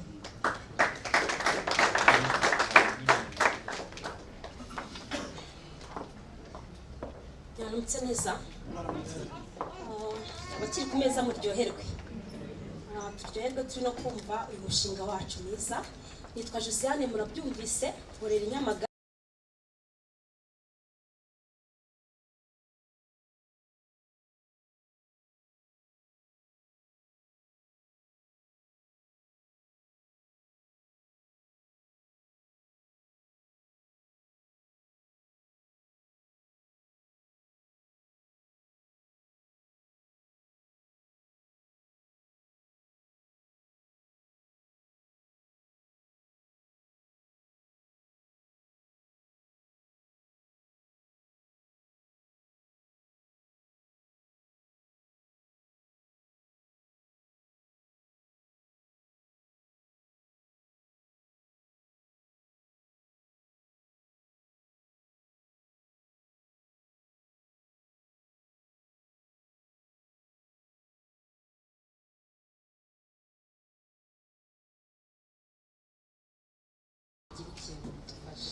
Hari ikibazo? Hanyuma mbere yuko ntangira hari ikintu nashakaga kugira ngo mumfashe kugitekerezaho. Ese utekereza ute? Murabona aya mazi ari imbere yacu hano, murabona imyenda twambaye, murabona ano makayi turi kwandikaho n'ibindi byose, everything iri hano. Mubirebe, mubyitegereze, hanyuma mubitekereze. Ese turi mu Rwanda, biramutse bidahari bidusaba gufata urugendo tukajya nko kubikura, n'urugero hafi mvuga nko muri Uganda, mutekereze ubwo buzima twaba tubayeho. Murumva byaba byoroshye? Hanyuma mutekereze, wenda bishobora kuba bihari. Ibaze ufite amafaranga ukaba umeze neza, hanyuma wibaze ukaba ufite n'ibyo ukeneye ariko utabasha cyangwa udafite ahantu ushobora kugenda ukabikura. Urumva byatari ikibazo? Rero niyo mpamvu nje mpagaze hano imbere kubw'ikibazo ndibuze kubagezaho gikomeye, ariko hamwe n'ubufatanye bwanyu ndizera ko bizagenda neza. Murakoze. Nitwa Duhore Dushima Liva, nkaba ndi umukorerabushake wa CorpsAfrica, nkaba ndi gukorera mu karere ka Huye, mu mudugudu wa Taba. Taba ni umudugudu ugizwe n'abaturage barenga 1500. Hanyuma uwo mudugudu abenshi barimo ni abaturage bagizweho ingaruka na Jenoside yakorewe Abatutsi 1994. Namwe murabizi ibibazo twagize, ntago ari twe twabyikururiye, nubwo twabigizemo uruhare, ariko hari impamvu zabiteye tutifuza no kongera gusubiramo. Rero abo baturage nibo bagize uwo mudugudu. Hanyuma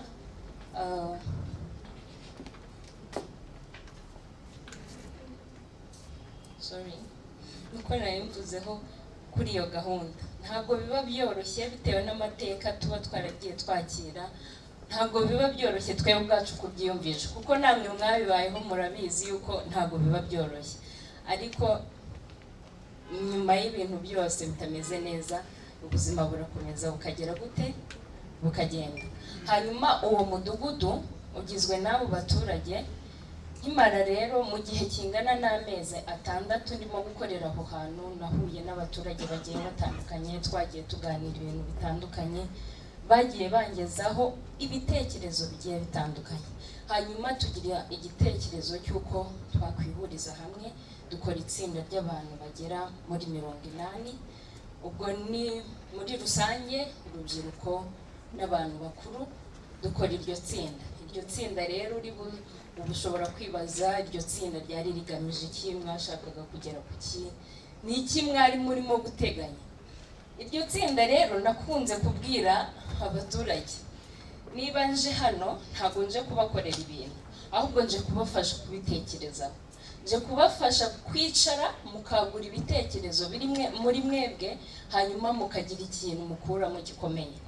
Ubwo rero nk'uko twabitojwe n'ababyeyi, kandi akaba ari nabwo buryo bwiza bwo kubonamo ibisubizo, twahise tugira icyo gitekerezo cy'uko twahuza nyine abantu tugakora itsinda, dukora itsinda ry'abantu 80, 40 muri bo ni urubyiruko, hanyuma 20 ni abagore, abandi 20 ni abana babyariye iwabo nyine batabana n'abagabo. Kubera icya kibazo nababwiye nanone kiriyo, baba bafite n'ihungabana muri bo.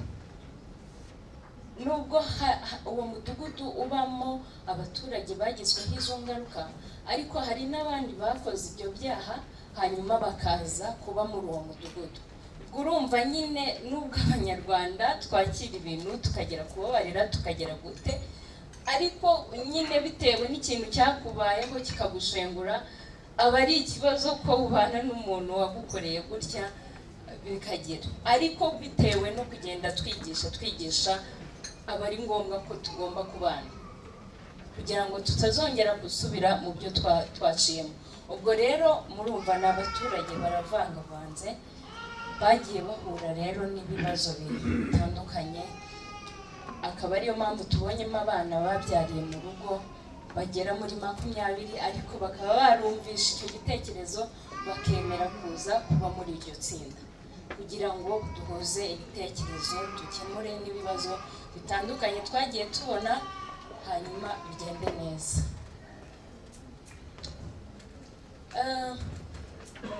Nimara kugeraho, sinzi niba mwese muri kureba hano, muri kureba aka gafoto, nawe mutari kureba hano, ariko hari agafoto gasa nkaho kababaje. Niyo mpamvu ngiye kukabasobanurira neza kugira ngo tubashe kumva neza impamvu y'ibi bintu. Hano hari agafoto, urebye neza hari umutaka wa wundi tujya tunyuraho wa MTN abantu bacururizamo bari gucuruza mitiyu, hari abafite utubase, hari abarambuye imifuka hasi barimo bacuruza imboga zabo n'iki. Noneho nkababaza ko bari abanyarwanda bagenzi bacu kandi bifuza iterambere bashaka kugeraho, nk'uko natwe turiho turirwanira uko bwije n'uko bukeye kugira ngo tugere kuri iri terambere. Uribaza nk'imvura iguye ari nyinshi cyane bari aha hantu byabagendekera gute? Ikindi kibazo, reka tureke imvura, n'izuba naryo ntabwo riba ryoroshye. Uratekereza izuba rivuye bimeze gutya, wazanye inyanya, ubwo ni ku bintu biri perishe, wazanye inyanya wenda wararanguye nk'ibasi y'inyanya, hanyuma ukayizana ukayishyira ahangaha utegereje ko abantu baza kukugurira, hanyuma izuba rikava ari ryinshi, ntufite umutaka wo kuzitwikira, niba ufite n'agafuka n'ugatwikira hejuru ntabwo bari buze kumenya niba ari inyanya zirimo, nyine ukibaza urumva biri buze kugenda gute? Nabyo ni ikibazo gikomeye. Akaba ariyo mpamvu rero twaje kubona ko hano hari ikibazo cy'uko batagira ahantu ho gucururiza ibintu byabo bifite umutekano, ndetse nabo ubwabo bafite umutekano, kuko ubusanzwe ahantu hari main hari isoko bashobora guhahiramo. Bakora ibirometero 7, namwe mwimagine mu cyaro hariya ugakora urugendo rungana n'ibirometero 7 ikindi wikoreye, kandi urumva niba harimo ababyeyi babyaye bahetse, cyangwa hakabamo abakecuru bafite intege nkeya, nyine abari ingeri zitandukanye, ukibaza ukuntu umuntu ari buze gukora ibyo birometero 7 agera kuri iryo soko agiye kugurisha cyangwa agiye kugura ibintu ashaka. Murumva atari ikibazo gikomeye? Rero nanjye byankozeho kuko nkigerayo ahantu twabonye inzu yo kubamo, kugira ngo ubone wenda twakoraga gasitoke gatoya tukagura nk'imiceri tukagira dute, bagenzi banjye barabizi bari hariya, tukashyira hariya mu nzu, ariko kugira ngo ubone imboga, kugira ngo ubone nyine ntago bashishikarira gukora ibyo bikorwa, kuko bazi yuko niba abonye nk'imboga imifungo nk'icumi n'urugero, najya kuri kano gasoko ararara acurujijeho ariko iziri burare ziri buze kugira ikibazo, cyangwa kubera ko muri iyi minsi ari igihe cy'imvura amasezo agenda atandukana, ikindi gihe akaba ari izuba, nyine bikaza gutera ikibazo gikomeye kuba ubucuruzi hano bushobora gutera imbere kuri aba bantu bari aha ngaha. Akaba ariyo mpamvu rero hagaragaye icyo kibazo. Hanyuma dukoresheje ya matsinda, rya tsinda nabafashije guhuza abantu, itsinda ry'abantu 80 niho bakuye igitekerezo cy'uko bakubaka isoko ryabo, hanyuma bakajya bacururizamo bafite umutekano, ibintu byabo bifite umutekano, mbese nta kintu kibahungabanya. Rero nahise mbashyigikira cyane, ahubwo mbafasha kwagura bya bitekerezo bari bafite. Mbese byarananyoroheye, nge nkigerayo nahise mbibona, ariko nanga kubisohora mu kanwa kanjye, ahubwo ntegereza ikiri buze kubavamo. Na rero byanshimishije kurushaho ku igitekerezo aribo cyavuyemo, kandi nkabaha rugari bakajya bangezaho ibyo bakuye muri bya bindi baganiye. Kuko iyo itsinda ribayeho ubahereza power, hanyuma ukajya ubafasha ubadirectinga, ubabwira ngo mukore ibi, mubigenze gutya, dore ibi ntibyari kugenda gutya, ahubwo biri buze kugenda gutya. Ubwo rero naho ngaho igitekerezo cyavuye, nibo bakitangiye, nibo bacyaguye neza. Hanyuma bamajije kucyagura, nibwo twahise dupanga uburyo dushobora kuorganiza ibintu, hanyuma tukareba ko icyo gikorwa gishobora kugerwaho. Ubushobozi bwacu ntabwo ari bwinshi, ariko kuri bwa bushobozi dufite niho muri buze guhera mugira icyo mudufasha, kuko murumva ko iki kibazo bafite gikomeye cyane. Iryo soko rizakira abantu barenga 800 baturutse mu yindi midugudu, ariko tukongeraho na babandi 80 bagomba gukorera muri iryo soko. Numva ko riragutse. Ubwo nituvuga 800 taza kubara ngo 1 2 3 ugere kuri 5 uvuge ngo abo bantu ni bake. Abo bantu ni benshi, ni 800 gusubiza hejuru, kubera ko ntabwo twavuze imibare yagutse, ariko murumva ko igize ite yagutse. Kuko hafi aho hari n'indi midugudu twegeranye ku ruhande, nayo bisaba gukora bya birometero bagera hahandi isoko riri, bashobora kubona bya bindi bakenera. Hanyuma iryo soko turamutse tugize amahirwe rikatugeraho, twabonye bishobora kudufasha mu buryo butandukanye kandi bwinshi cyane.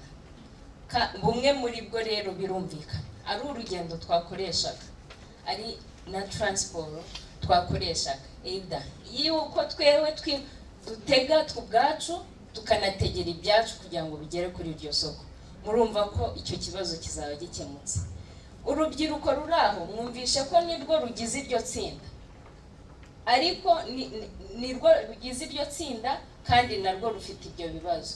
Nibo kuko abenshi barimo hano nibo babandi naberetse bari gucururiza hariya, nibo bakora urugendo nka babatini mothers.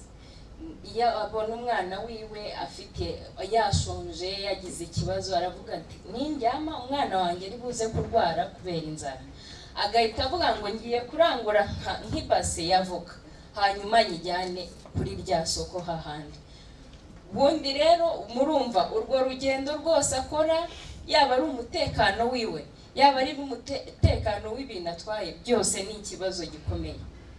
Hanyuma kubijyanye n'imikoranire yabo, urumva niba dukorera mu itsinda turakorana, bizazamura umuco w'imikoranire hagati y'abantu bagize iryo tsinda, bizamura n'urukundo hagati yabo.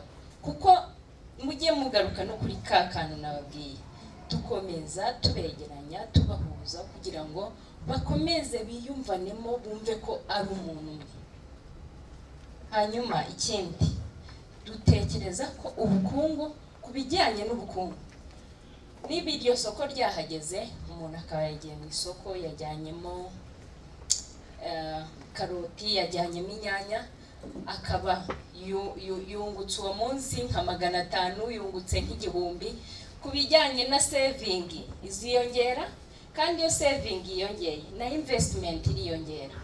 Bishatse kuvuga ngo igihe saving yiyongeye, amafaranga azaba ari kwiyongera, investment nayo yiyongera, kuko igishoro kizaba kiri kugenda kigaragara, kiboneka ku ruhande rwa buri muntu umwe uwo ari we wese ku giti cyiwe. Ku bijyanye rero n'uburambe bw'uyu mushinga, nabyo ntabwo ndi bubitindeho cyane.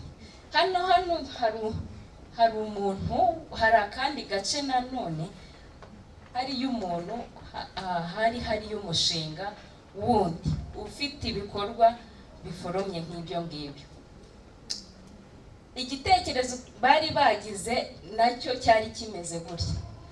Hanyuma ndibuka ko ari bo bari bagitekerejeho, uwari uriyo ntabwo yabafashije kujya kubitekerezaho, ahubwo nibo baguye igitekerezo kiri muri bo, barangije kugitekerezaho, baracyagura, barangije mbese batangaga raporo. Hari ukuntu uba uri kuyobora abantu cyangwa uri gukorana n'abantu, ukabereka nkaho ukabereka ko udahari, atari ukugira ngo atari ukugira ngo bari nyine utagira ngo uri kwivanga mu bintu byabo, ahubwo uri kugira ngo urebe ese aba bantu imitekerereze yabo ni iyihe.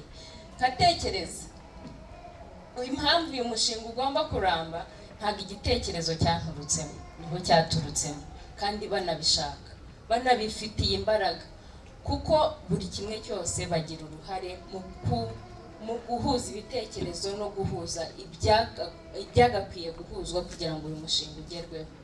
Hanyuma ikindi, twatoye komite y'uwo mushinga. Komite y'uwo mushinga izajya ikurikirana ibikorwa by'uwo mushinga uko bizaba bimeze, naba mpari cyangwa ntahari, kuko n'ubu ngubu biba birimo gukorwa. Ubu ngubu mba ndi mu kazi. Hanyuma na local leaders nabo baradufashije kandi baracyarimo kudufasha.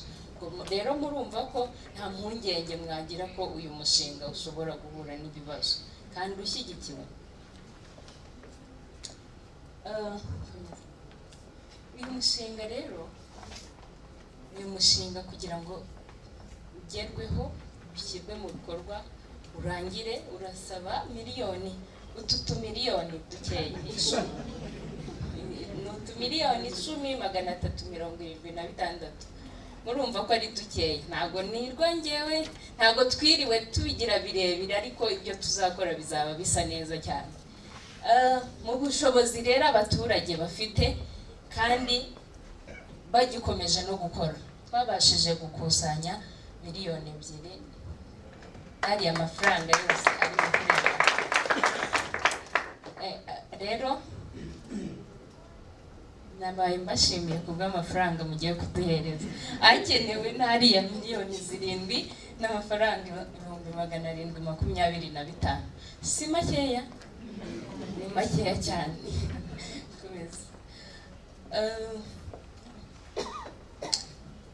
Turamutse tubonye amafaranga mugiye kuduha, turizera yuko kandi turabizeza ko mu gihe cy'amezi 4 iki gikorwa cyaba cyamajije kujya mu bikorwa, kuko turatekereza ko kizatangira muri April kugera muri August.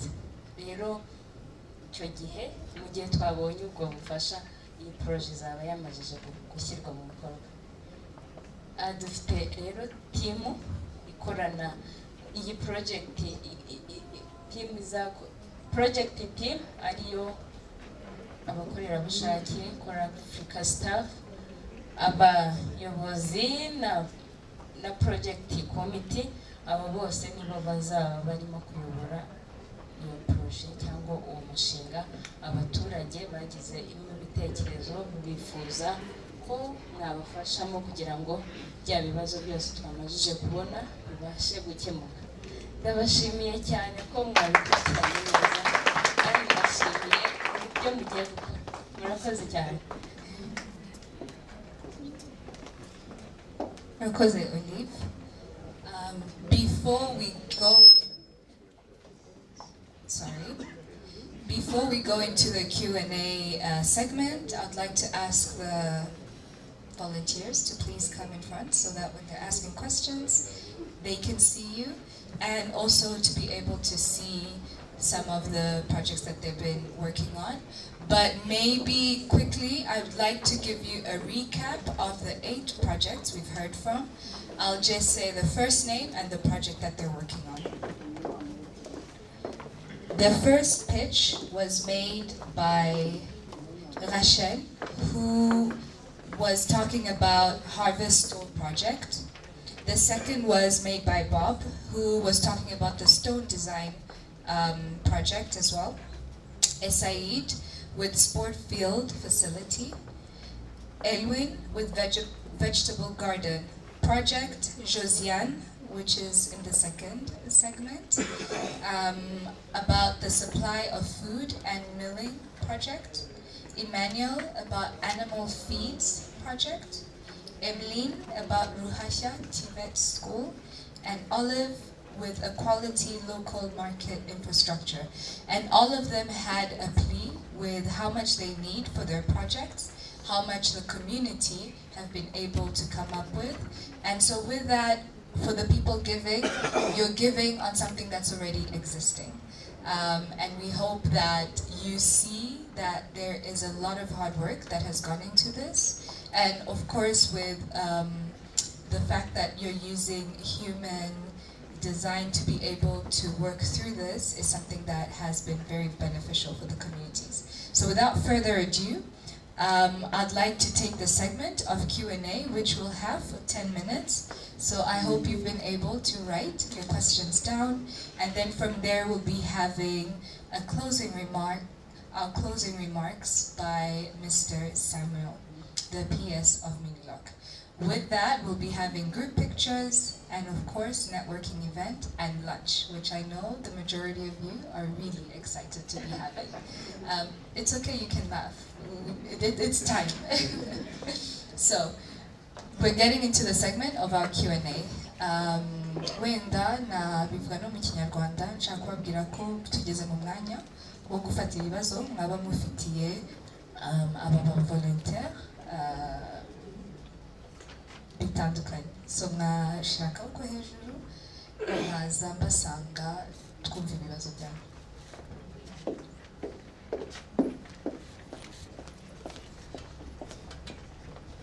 Murakoze. Nashimye uriya mushinga wa Nyaruteja wo korora ingurube, umushinga mwiza.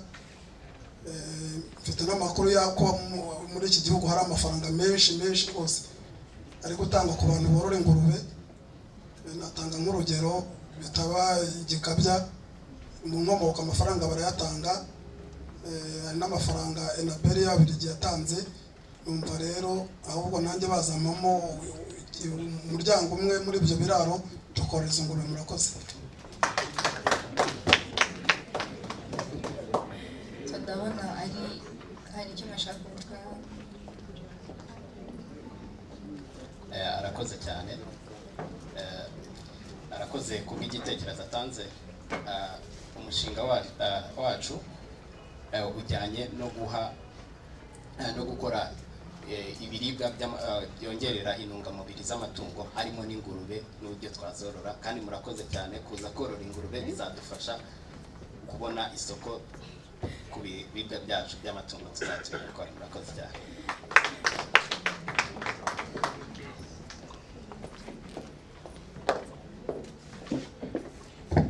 Murakoze, nitwa Kangwagi Justus, nanjye ndi member board. Imishinga yose ni myiza cyane, nta n'ubwo kwirankinga biragoye, ariko uriya impamvu bagize attention ni uko abenshi usanga twese dufitanye isano na agriculture. Uriya ubworozi bw'ingurube urasanga uriya mushinga uhuza iyi mishinga yindi yose, urahuza isoko, ugahuza buri kintu cyose. Nagira ngo rero ngewe usibye uburyo mwawe tweretse neza uriya w'ingurube,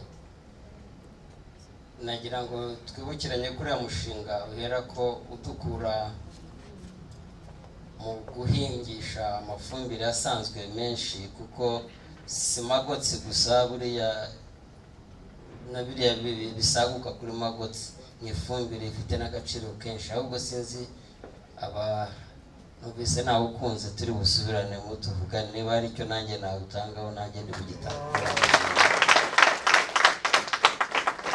Yarakoze uvuze ko inkomoko barabikora, ariko nagira ngo vuga kuri ya mushinga uri muri income substitution, uriya mushinga uri muri green growth, uriya mushinga ni byose usibye black fly.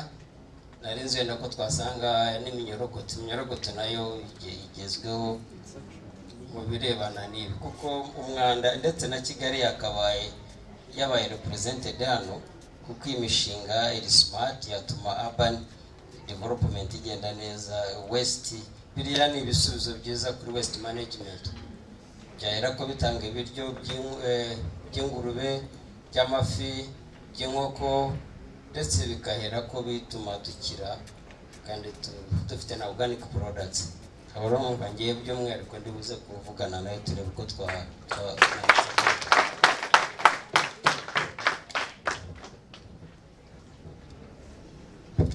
murakoze.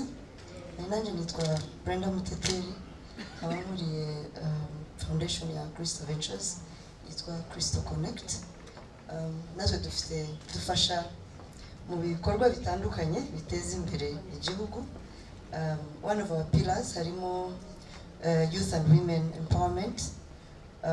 Bitewe n'imishinga bagiye bagaragaza, imishinga myiza cyane, n'abana bari so committed. I even had a chance of meeting some of them. Hari undi mushinga dufitanye na Unity Club Huye, ngira ngo abenshi twagiye duhura. Nakunze commitment mufite, morale mufite, ukuntu mufasha abafatanyabikorwa banyu. Keep it up, it's a good thing.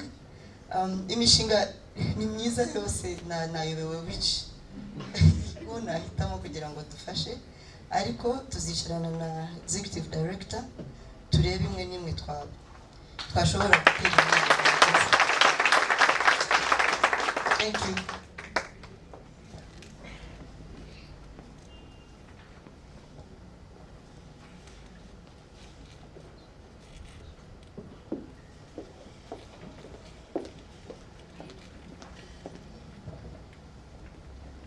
Murakoze. Nanjye Diane mpamagariye IHS, akaba ari ikigo cyubaka iminara gifasha abantu mu itumanaho mu Rwanda. Nagira ngo nshimire cyane Estoki for the invite. Imishinga muri gukora, you're doing a great job, kuba mugenda mukajya muri community mugahura n'abaturage mukabegera.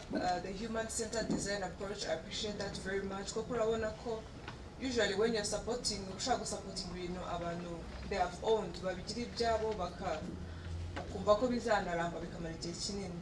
So thank you so much for CorpsAfrica for the wonderful work muri gukora. As IHS natwe we have very many different pillars dukoreramo our CSR. We'll be happy to receive the project proposals from all the volunteers to reviewing and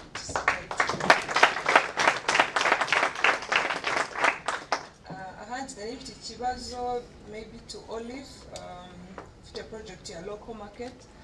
Nashaka kumenya ese nabonye project yawe ihagaze $10,000,000, isoko rizajyamo abantu 80. So mwarabonanye n'umu architect akababwira ko that's the total cost for the project, how much research mwakoze, ko numvaga ashobora kuba ari makeya, but yeah, maybe you can answer on that.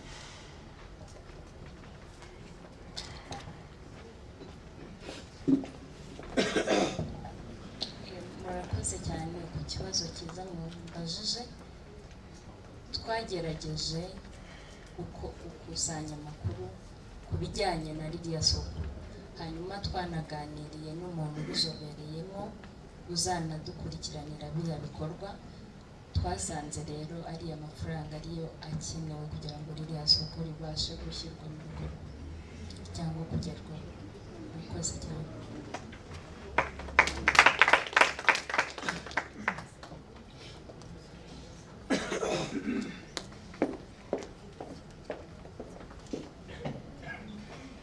Murakoze. Bariya bakoranabushake. Imishinga yabo yose numvise ari myiza, ariko noneho jyewe ndavuga kuwo niboneye jyeweho n'amaso yanjye, uhiga umuhigo kandi akagezaho akaweza. Oliva yigeze kuba ari mu Gisiza, aho bita muri Mbazi, mu Gaseke.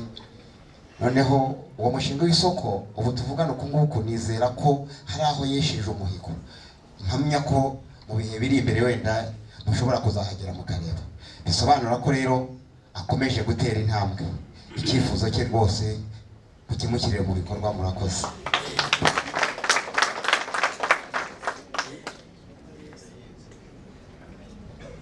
Murakoze. Nitwa Nakure Saverina, nkaba nkomoka mu Bugesera. Imishinga bari abakorerabushake bavuze yose ni myiza, ariko hari n'uwavuze umushinga w'urusyo bitewe n'ahantu abana bajya gushesha. Nkurikije imibereho dufite nk'ababyeyi, gutuma umwana akagenda amasaha 3 cyangwa 4 bukamugoroberaho atarataha. Byongeye mu kijyanye n'imirire myiza no kurwanya igwingira ry'abana, abana bakaba batabona igikoma cyo kunywa, noneho ntibabone ifu yo kurya. Imishinga yose ni myiza, ariko haramutse habonetse abaterankunga aho hantu naho batagira imashini, ni ukuvuga ntibabona ubugari bwo kurya, kawunga ntiboneka, nta n'ikindi kintu numvise gihari cyafasha umwana mu gutera imbere kugira ngo nawe agire imibereho myiza. Abaterankunga muramutse mubonetse nawo mukawigaho mwaba mukoze.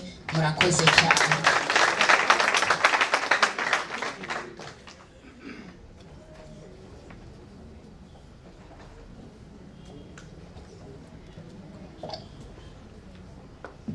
Murakoze cyane. Nitwa Roda Kanyasije, nkaba mpagarariye ikigo cyitwa World Connect. Ntabwo isanzwe ikorera mu Rwanda as an organization on its own, ariko ni abafatanyabikorwa ba CorpsAfrica kuva ngira ngo CorpsAfrica itangiye. Nishimiye kubona uyu munsi wabayeho. It is my first time to witness this from the history of partnership dusanzwe dukorana na CorpsAfrica.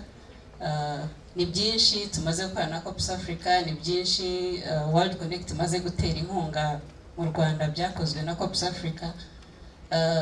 Tukaba twishimiye noneho kubona batubwira koko ibyo community zifuza gukora bitari mu mpapuro nk'uko World Connect yajyaga ibibona. Ni byiza cyane, kandi igihe nagize umwanya wo kuganira nabo n'ibindi byinshi dusanzwe dukorana, so birashimishije. Nashaka kuvuga ikintu kimwe kuri project ya Emeline Munyana irimo Vocational Training Center. Navuga ko ari igikorwa cyiza cyane muri history ya partnership na World Connect. Hari n'ahandi byagaragaye, ariko ikintu kimwe nagira ngo emphasizingeho ni ikintu kijyanye na ownership. Nakunze ko hari ahantu yavuze ko hari komiti batoranyije yo kuzoninga iyi Vocational Training Center.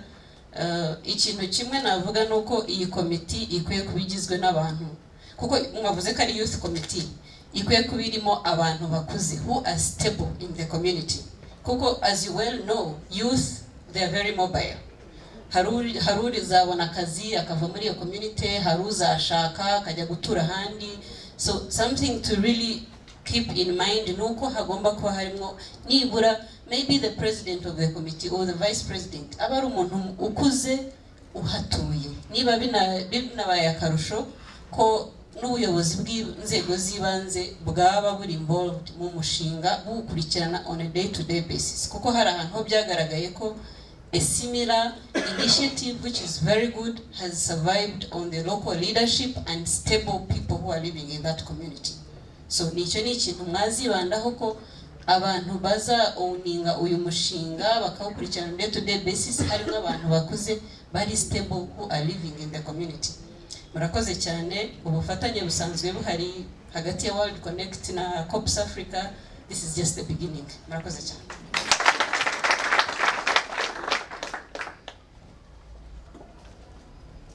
Any other ikibazo kindi nawe mufite ushaka kubaza abavolontiya? Murakoze.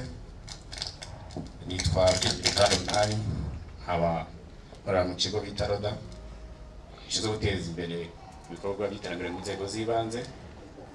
Nagira ngo mbanze nshimire CorpsAfrica. Uno mwaka twarakoranye mu guhindura imyumvire y'abagenerwabikorwa ba social protection, cyane cyane mu turere dukoreramo ifatanyabikorwa bita Give Direct, kugira ngo ahenshi twageze dusura abaturage twasanze ari impinduka zabayeho mu myumvire tugereranyije n'ahandi twajyaga mbere yuko CorpsAfrica ihagera. Ndagira ngo nsabe iyi mbaga rwose mu mpera amashyi CorpsAfrica. Hanyuma rero imishinga nabonye batweretse hano cyane cyane baravuye mu baturage, imyinshi nabonye ifite aho ihuriye n'impinduka ya mibereho myiza mu iterambere ry'abaturage, ndetse bikaba ari nabyo cyane cyane ikigo Roda ifite mu nshingano. Ariko none tuba dufite inshingano ikigo cya Roda mu guhuza igenamigambi y'inzego z'ibanze, ndetse habamo ibikorwa bitandukanye harimo guturanya imishinga ifite aho izahurira no guteza imbere abaturage. Imyinshi nabonye harimo iyo yahura n'ibyo abaterankunga cyangwa se n'abo dufatanya bateramo inkunga ino mishinga. Nkaba rero nabonyemo amahirwe akomeye y'amaboko dufite hariya kuba twaturanya imishinga ifite aho ihuriye no kubungabunga ibidukikije. Nabonye imishinga yo gutera ibiti, ni imishinga dukunze gushishikariza uturere n'inzego z'ibanze kugira ngo ariyo twibandaho, cyane ko bifite aho ihuriye no guhangana n'imihindagurikire y'ikirere. Nkaba rero nabonye hari byinshi ubuvugizi twazakora muri gahunda isanzwe. Roda amafaranga anyuzwa mu turere ariko akajya ku mishinga ifite ibyisabwa cyangwa se criteria umushinga ugomba kuba wujuje, ndetse inyinshi tuba twaganira tumaze n'abaterankunga. Nkaba rero mbona mu by'ukuri uno munsi harimo imishinga twayifinansaga 100% bitewe n'abantu izaha akazi. Imishinga myinshi twabonye ko ari job creation izatanga akazi, ndetse nabonye n'imishinga myinshi izatanga ubumenyi, skills development. Ibyo byose ni imishinga Roda tugiramo abafatanyabikorwa batera inkunga iyo mishinga. Rero tuzakora ubuvugizi, ariko nanone dufatanye na CorpsAfrica nk'uko dusanga dufatanya iriya mishinga imwe n'imwe mu turere, turebe ko hazajya hitabwaho kuyitoranyamo bafatanya na CorpsAfrica, cyane ko CorpsAfrica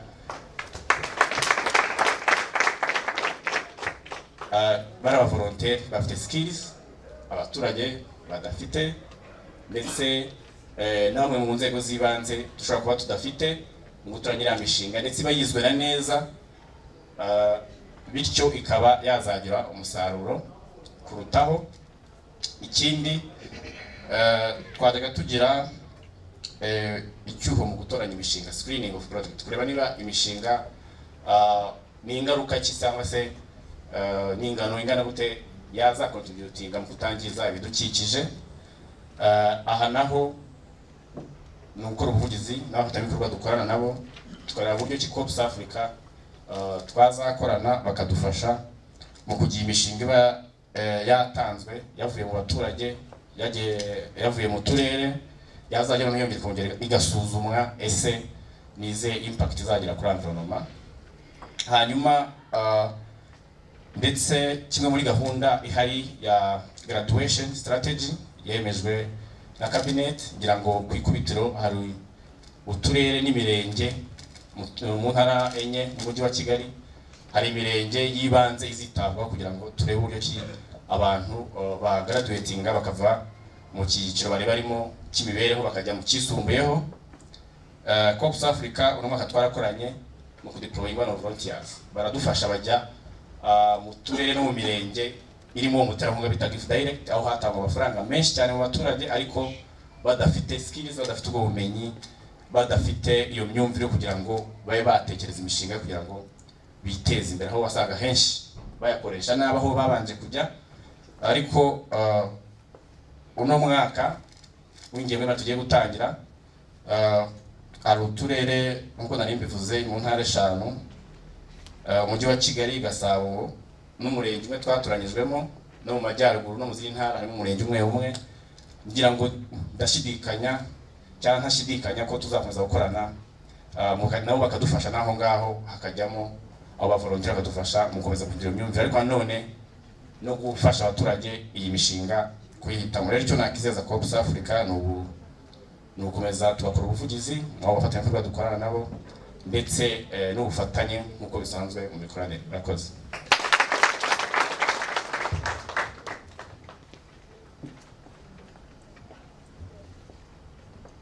Okay, thank you all. Thank you so much, volunteers. For anybody else who might have a question for them, you can find them outside, you can find them while having lunch, and just get to know a little bit more of what they're doing, what they need, not only the 4 that are here, but also the 4 that presented earlier. So thank you.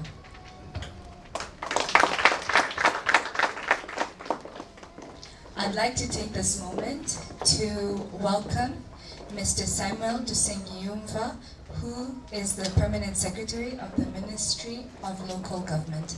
Thank you for being with us today.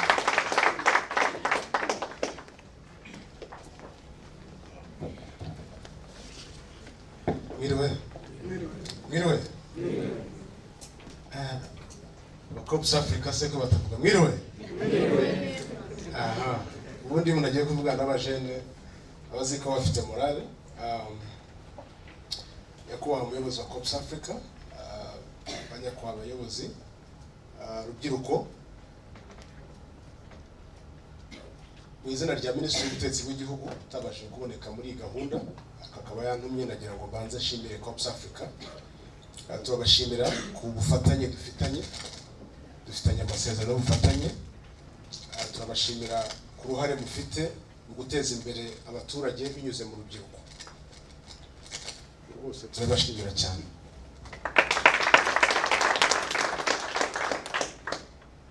Imishinga ntabwo ndi bubatindire kuko ndabibona ko amasaha yagiye, navuga ibintu bike gusa, ariko imishinga yose yagaragaye hano nk'uko mugenzi wanjye ukora muri Rwanda bivuze. Rwanda ni ikigo gishamikiye kuri Minaloc gishinzwe iterambere ry'uturere, ariko tukaba dufite n'inshingano yo gufasha abaturage mu bikorwa cyo kwivana mu bukene. Imishinga yose yavuzwe hano sinshaka kwigarukaho, yujuje ibisabwa mu mishinga tugiye dutera inkunga. Ariko kubera ko nabonye abaterankunga yose hano, nabona kumurikije abantu bavuze hano kandi twababonye, tugomba kubakurikirana bakazana. Bivuze rero ko imishinga yagaragaye hano ifite inkunga. Nagira ngo rero ko turi muri pitch, nayo njya mu pitching urubyiruko ruri hano, ku buryo musubira mu igaraje mukashushanya ibisubizo, tukongera guhura mufite proposal. Muri hano hari ibitekerezo, amafaranga ntabura, ngira ngo abakuru bari hano barabizi. Ariko nagira ngo mvuge gusa kuri project imwe yavuzwe na umujene wavuze, project yanyu n'ibintu by'amakoro. We are very interested. Very sorry. Because we have been requested yo gukoresha ibikoresho dufite hano. Urebye amafaranga dushyira mu mihanda ya kaburimbo, uretse ko na tekinoloji ikoreshwa yangiza ibidukikije, ariko amafaranga yakagombye ubundi kuza abantu abaturage mu bukene, kubera ko hari imihanda yakozwe, hari ibikorwa remezo byakozwe, utwaye na tekinoloji yo gukora ibiraro. Bavuga ko igikorwa remezo gikozwe na buriya buryo muri kuvuga bijyanye n'imyaka kimara ikubye inshuro nk'umunani. Great. Kandi rero mu kubyubaka bikoresha umucanga dufite mu gihugu cyacu, bikoresha amabuye koro dufite agogo ruguriye, bigakoresha n'abaturage bacu. So rero turashima cyane ibitekerezo bimeze nka kuriya, kandi turabikaraginga ko mwazana ibitekerezo kuko bishingiye ku bushobozi dufite. Kwigira nicyo bisobanuye. Ubushize mu nama y'igihugu umushyikirano n'umukuru w'igihugu yatwibukije ikintu cyitwa kwanga gusindagizwa. Naho ngaho bitangirira kubona abanyarwanda bicara cyane cyane bakiri bato bagashaka ibisubizo, turabishyigikiye. Turagira ngo twongere dushimire, bajya bivuga abavandimwe bari hano baturutse hirya no hino mu turere, bavuga ibisubizo byagiye bitangwa n'urubyiruko rwo muri CorpsAfrica, twarabisuye twarabibonye, kandi dufite gahunda yo gukora namwe kugira ngo uru rubyiruko rumeze nka gutya rube rwinshi mu gihugu. Turifuza ko muba umusemburo, ubona ko mungana gutya mu cyumba n'abandi bagenzi banyu, mushobora guhindura urubyiruko ruri mu Rwanda. Mwarabibonye mu ibarura rerutse gukorwa, urubyiruko rugize umubare munini w'abanyarwanda. Ndagira ngo ariko nanjye noneho mba pitching, ndagira mbagezeho ibibazo dufite tubona ko mwadufasha gukemura. Twizera ko nitwongera guhura cyangwa se na mbere yaho duhuye n'umuyobozi, twazishimira kubona project nka ziriya, ariko zo ziri kuri larger scale, beyond a cell, beyond umudugudu n'akagari. Ikibazo cya mbere dufite gikomeye ni ikibazo cy'isura. Ni ikibazo gikomeye kibangamiye igihugu cyane cyane mu minsi izaza. Niba muri bato bishobora kuzatugora kugira ubutaka buhingwa bukera, bishobora kuzatugora kubasha kubaka neza, bishobora kuzatugora kugira ibikorwa remezo biramba tutarwanyije isura. Kandi ubushakashatsi bugaragaza ko hari ibisubizo byinshi dushobora gukoresha binyuze mu rubyiruko. Ikibazo kirimo mu bijyanye no kurwanya isuri ni ibintu nka bibiri gusa. Icya mbere ni tekinoloji cyangwa se uburyo bwo gukora muri scalable ushobora gukoresha ahantu hanini. Icya kabiri ni sustainability, ni gute twabikora mu buryo burambye, ko birakorwa ariko usanga bikorwa mu buryo busa nkaho buri ad hoc. Icyo kibazo bose mwicaye mukakibonera igisubizo twajyanamo nk'uko dukunda kubivuga mu nzego z'ibanze. Ikibazo cya kabiri gihangayikishije ndetse na nyakubahwa perezida wa repubulika yakigarutseho ejo bundi mu gihe yahuraga n'abanyamaguru nshingwabikorwa b'utugari, ni ikibazo cy'imirire mibi n'igwingira. Cya kibazo kimaze igihe mu bushakashatsi bukorwa n'ikigo gihugu cy'ibarurishamibare twitwa DHS, nka butatu buheruka bugaragaza ko uburyo umusaruro turi kugeraho ntabwo ushimishije na gato, kandi intego z'igihugu ziri kure. Ndabizi ko muri proposal mwatanze n'ibindi bikorwa mukora hirya no hino, mutanga proposal ariko ziri kuri small scale. Numva twifuza kubona proposal nk'iyi itwereka uburyo byuza mu rwego rw'akarere hari ibintu dushobora gukora bikazana dramatic change. So twifuza kubona rwose proposal, kandi iyo ngiyo ntabwo muzirwa mwe muzatwereka proposal ijyanye na funding tuzabyemenya. Ikibazo cya gatatu gikomeye ariko twabonye ko urubyiruko rushobora kudufasha ni ikibazo kiri mu buhinzi n'ubworozi. Muri sezi ishize twagize umusaruro ushimishije, ariko ubushakashatsi bwakozwe n'inzego z'ubuhinzi bwagaragaje ko ari uko ifumbire ingiramusaruro zakoreshejwe zajyanywe mu murima. Ni ukuvuga ngo twakoze campaign ivuga ngo imvura yarabuze irabonetse, tugiye gushyira ifumbire bakoresha mu gihe cyo kubagara, tukayijyana tukayigeza ku kigori tukayishyiraho, bituma umusaruro uzamuka. Bivuze iki? Bivuze ko dufite babyita fuite mu bijyanye n'imiyoboro y'amazi, babyita fuite. Dufite ibyuho ariko dufite n'ibindi bibazo biri mu buhinzi n'ubworozi. Ku buryo tubona rero urubyiruko hari ibintu byinshi biri gutekerezwa, ariko ndagira ngo nanjye mbapicinge muzane ibitekerezo byanyu tubihuze n'ibyacu, turebe uburyo twakoresha urubyiruko rwinshi bishoboka, tuzamure umusaruro w'ubuhinzi n'ubworozi. Urebye uburyo tugusha imvura, ngira ngo nko muri Afurika dushobora kuba turi mu bantu bagusha imvura mu gihe kinini ku bandi. Wenda arabaturusha ariko natwe arabuturusha kamwe, kandi dufite abaturage bafite imbaraga. Mutwigire uburyo twazamura umusaruro w'ubuhinzi. Nabonye ibijyanye n'ubworozi bagenzi bacu bategeye kwikoraho ibyongera ngo mugenzi wacu Justice yabivuzeho, ntabwo nshaka kugarukaho, ariko ku buhinzi dufitemo ikibazo ko leta ishyira amafaranga menshi mu ifumbire, ishyira amafaranga menshi mu mbuto z'indobanure, ariko ubigereranyije n'umusaruro nko kuri hegitari ku bihingwa bitandukanye haracyari ikibazo. Icya nyuma ngira ngo mvugeho yakivuzeho mugenzi wanjye muri Yoda, dufite gahunda yitwa graduation strategy. Ni gahunda yo gufasha abaturage b'amikoro make kwivana mu bukene. Dufite ibikorwa byinshi, ariko icyo twabonye ibibazo bibiri bikomeye by'ingutu bitakemurwa n'abandi bantu uretse CorpsAfrica n'urubyiruko muri rusange. Ikibazo cya mbere ni ikibazo mwabonye namwe kijyanye n'imyumvire, kubera ko mubona rino soko turayubaka kandi njye nayisoza nagiye mu nama bari kuvuga ku bintu bijyanye na raporo y'umugenzi mukuru w'Imarere 50 y'amasoko twubaka aba ayi nawe mushiki wacu uri kubaka isoko ntabwo tweretse risiki zirimo ariko ari ishuri za risiki yuko ushobora kuyubaka abaturage n'ubwo babishaka.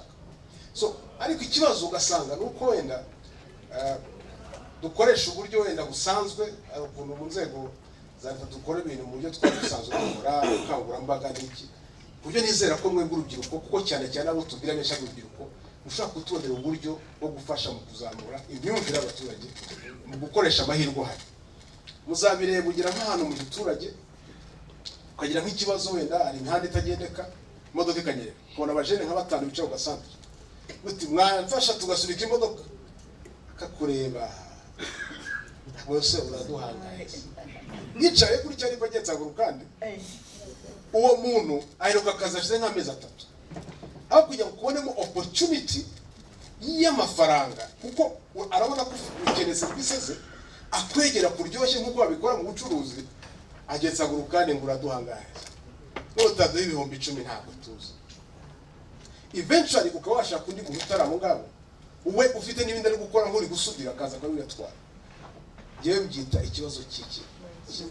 Niyo mpamvu usanga abantu batatu babona inkunga imwe umwe akava mu bukene undi akava mu bibazo cy'ingufu. Tunagira ngo rero mu dutekereze uburyo twafatanya kuri icyo ngicyo. Icya kabiri ni ukumenya uburyo twafatanya nabonye imishinga mwakoze twacimye ko icya mbere iri inclusive kuvuga ngo irazana ibyiciro byose by'abaturage mugenzi wanjye yabivuze bijyanye kuzanamo n'abantu bakuru. Minaroke tunashinzwe abantu bageze mu zabukuru bari abantu bafite ibitekerezo bafite inararibonye kwinkurudingamo twabishimye cyane ariko no kureba se mu byo dukora byo yavuze by'imishinga dushyira mu bikorwa ni ibihe bikora mu karere runaka. Ese public works cyangwa se iriya mirimo irakora hose? Dutanga n'inguzanyo by the way for information. Dufite inguzanyo dutanga zifite inyungu ya 2%. Mesh cyane. Ese zirakora? Dutanga inkunga y'ingoboka. Ese irakora? N'ibindi byinshi. Kuba mwabijyamo no mukatubira mutariko turabona mu karere ka Huye ahangaha ntabwo bikora biri. Muzana ibingi nibyo bikora. Ibitekerezo byadufasha. Icyanyuma kijyanye ni gahunda kuva yo gufasha abaturage b'amikoro make kwivana mu bukene no gukurikirana. Nashimiye ko yavuze ko turi gukorana muri context ya give directly ariko turifuza ko twanakorana mukadufasha kubaka ubushobozi bw'urundi rubyiruko rw'abayisi volunteers dukeneye abantu benshi cyane tujyana muri monitoring. Tuzabiganiraho ariko ndizera ko tuzabigeraho.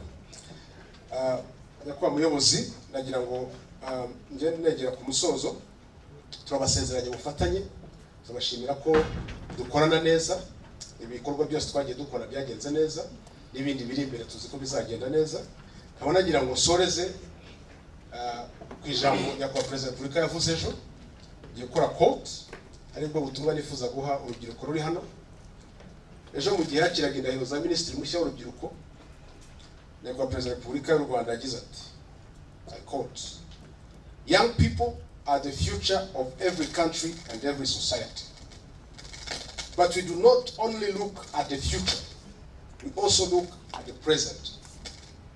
The fact that the youth will play a key role in the future requires us to equip them with the right education. End of quote.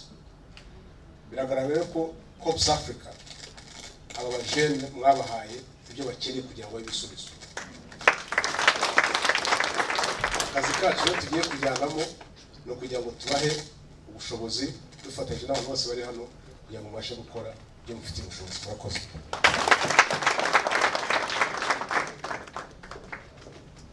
Murakoze.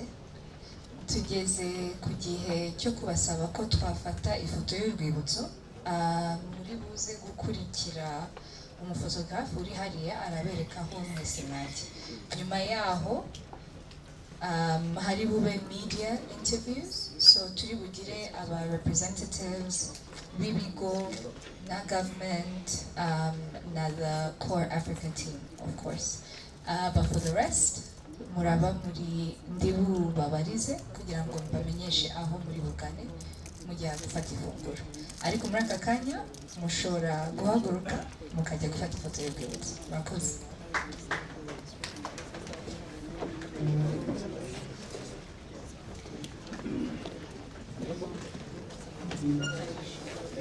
Next.